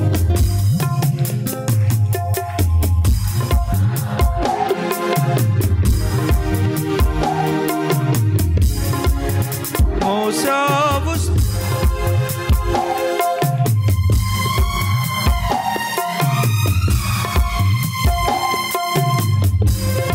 ఎబినేజరే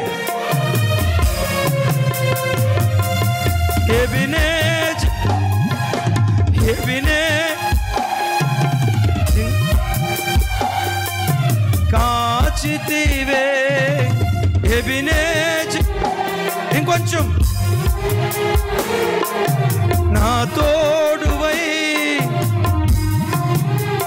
మరోసారి కొంచెం స్వరమెత్తి, నా కుటుంబాన్ని కట్టయ్యా.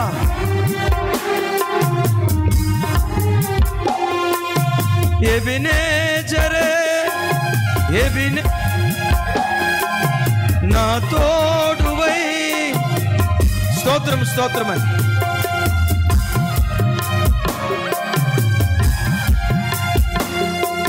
కన్ను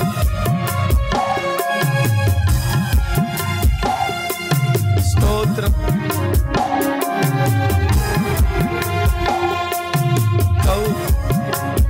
మరోసారి స్తోత్రం.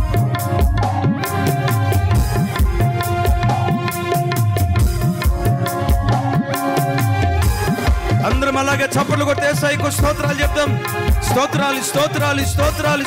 స్తోత్రాలు ప్రభువా, స్తోత్రాలు ప్రభువా, మమ్మల్ని కాచినందుకు స్తోత్రాలు.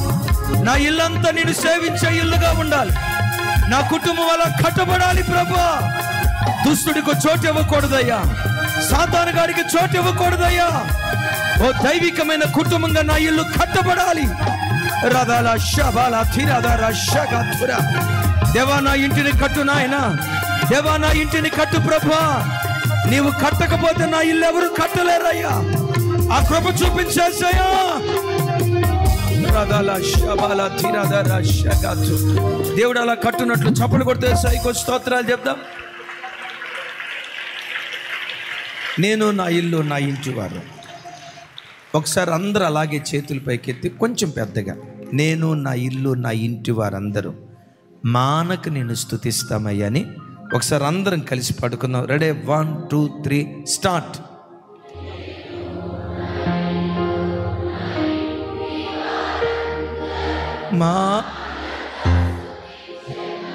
ఇంకొంచెం పెద్దగా, నేను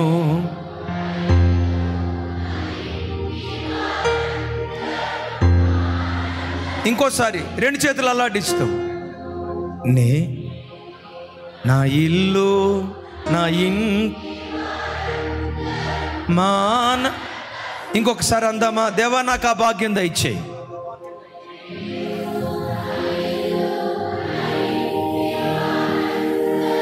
మాన నీ కనుపాప వలె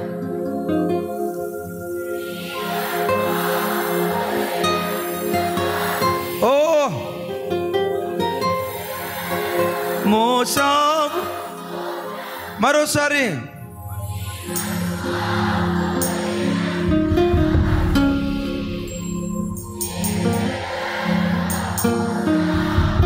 ఎబినేజరే ఎబినే ఓ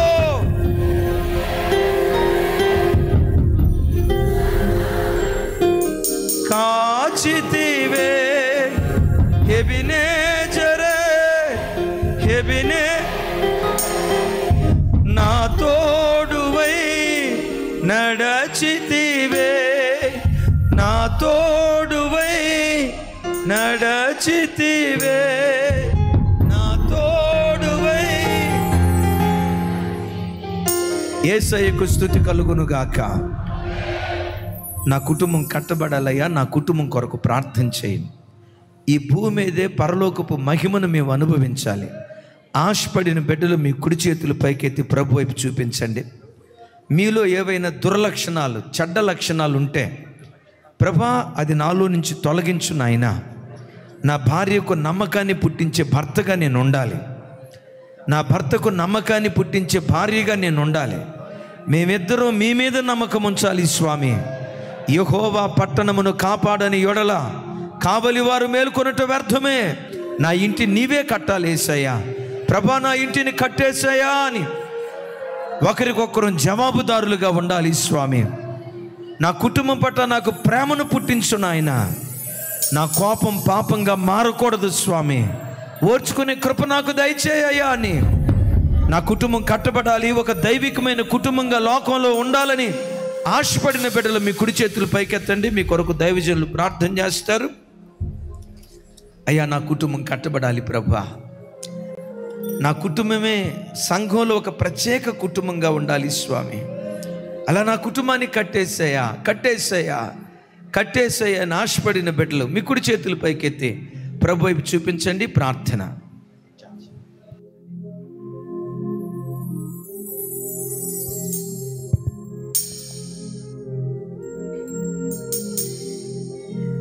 సర్వశక్తి గల తండ్రి మీకు స్తోత్రం.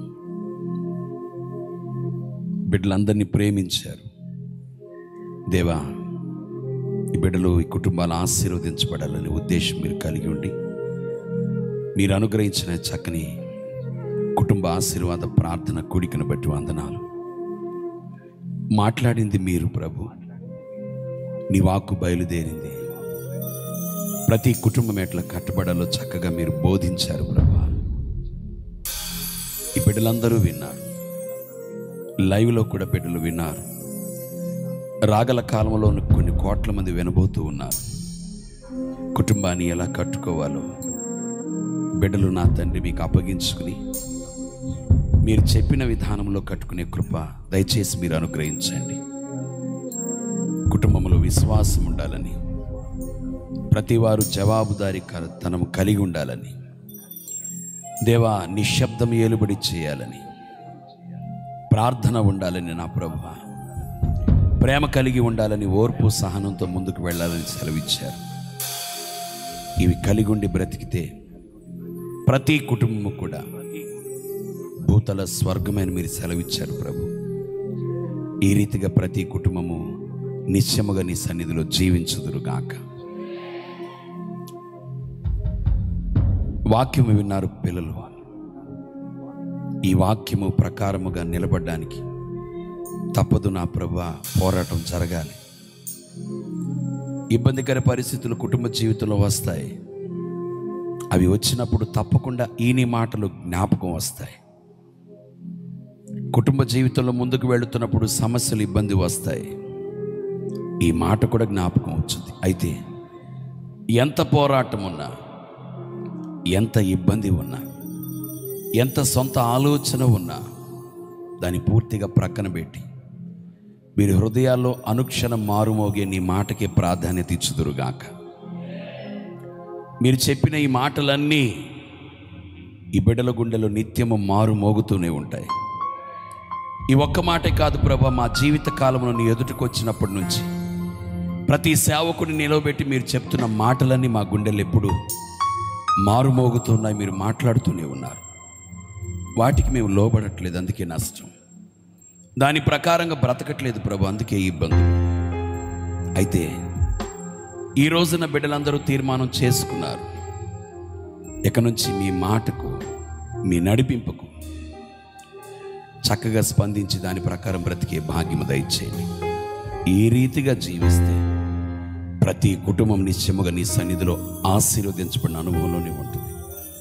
సేవకులుగా నా ప్రభా, మీరు మినిస్ట్రీని ప్రేమించి మీరే నిర్ధారణ చేసి అనుగ్రహించిన ప్రతి కుటుంబాన్ని చేతులెత్తి దీవిస్తూ ఉన్నాం. ఈ కుటుంబాలు దీవించబడునుగాక, ఆశీర్వదించబడునుగాక, అంతకంతకు వర్ధిల్లునుగాక. ఈ కుటుంబాలు భూమి మీదనే పరలోకపు సంతోషాన్ని నిత్యము అనుభవించునుగాక. చాలా విషయాల కొరకు ప్రార్థించాను. పవిత్రమైన నీ సేవ చేసే సేవకుని కుటుంబాల నుంచి మీరు తీసుకుని వస్తున్నందుకు స్తోత్రం. ఘనమైన, గొప్ప, ఉన్నతమైనటువంటి ఘనమైన స్థానాలు అధిరోహించే వ్యక్తులను కూడా మీరు నడిపిస్తున్నందుకు వందనాలు. ఏ తల్లి, ఏ తండ్రి, ఏ కుటుంబం ఏ సమస్యల నుండి మోకరిల్లారో ఆ సమస్యలన్నిటి నుంచి మీరు విడుదలిచ్చినందుకు స్తోత్రం. నీ మాటకు అప్పగించుకుంటే చాలు, సమస్త కార్యాలు జరుగుతాయి. ఈ కృపలో బిడ్డలు నిలవబెట్టండి. ఘనతలన్నీ మీకే. నీ వాక్కును అందించిన మీ సేవకులను బట్టి వందనాలు. వేవేల కొలది ఆత్మలకు తండ్రిగా, కోటాను కోట్ల మంది ప్రజలకు ఆశీర్వాద కారణముగా యేసుక్రీస్తు నామమున ఈ తరములో పరిశుద్ధుడా, నీ పవిత్రమైన చేతిలో పరిశుద్ధమైన పాత్రగా నీ దాసుడు దాసురాలు నిత్యము వాడబడుదురుగాక. యేసుక్రీస్తు పవిత్రమైన నామం పేరిట ప్రార్థన చేసి వేడుకొనుచున్నాం తండ్రి. తండ్రి అయిన దేవుని ప్రేమ, కుమారుడైన యేసుక్రీస్తు ప్రభు దివ్య కృప, పరిశుద్ధాత్మ దేవుని అన్యోన్యమైన సహవాసం, సమస్త దీవెన మనకు సకల పరిశుద్ధులకు సదాకాలం తోడయిండి నడిపించునుగాక. ఆమేన్, ఆమేన్, ఆమేన్. ఇంతవరకు ఓపికతో విన్నందుకు మీకు అందరికీ కృతజ్ఞతలండి. ఇంతవరకు నా ఛానల్ సబ్స్క్రైబ్ చేసుకోకపోతే దయచేసి సబ్స్క్రైబ్ చేసుకోండి, లైక్ చేయండి, షేర్ చేయండి. ఇంకా లేటెస్ట్ వీడియోల కోసం బెల్ ఐకాన్ మీద క్లిక్ చేయండి.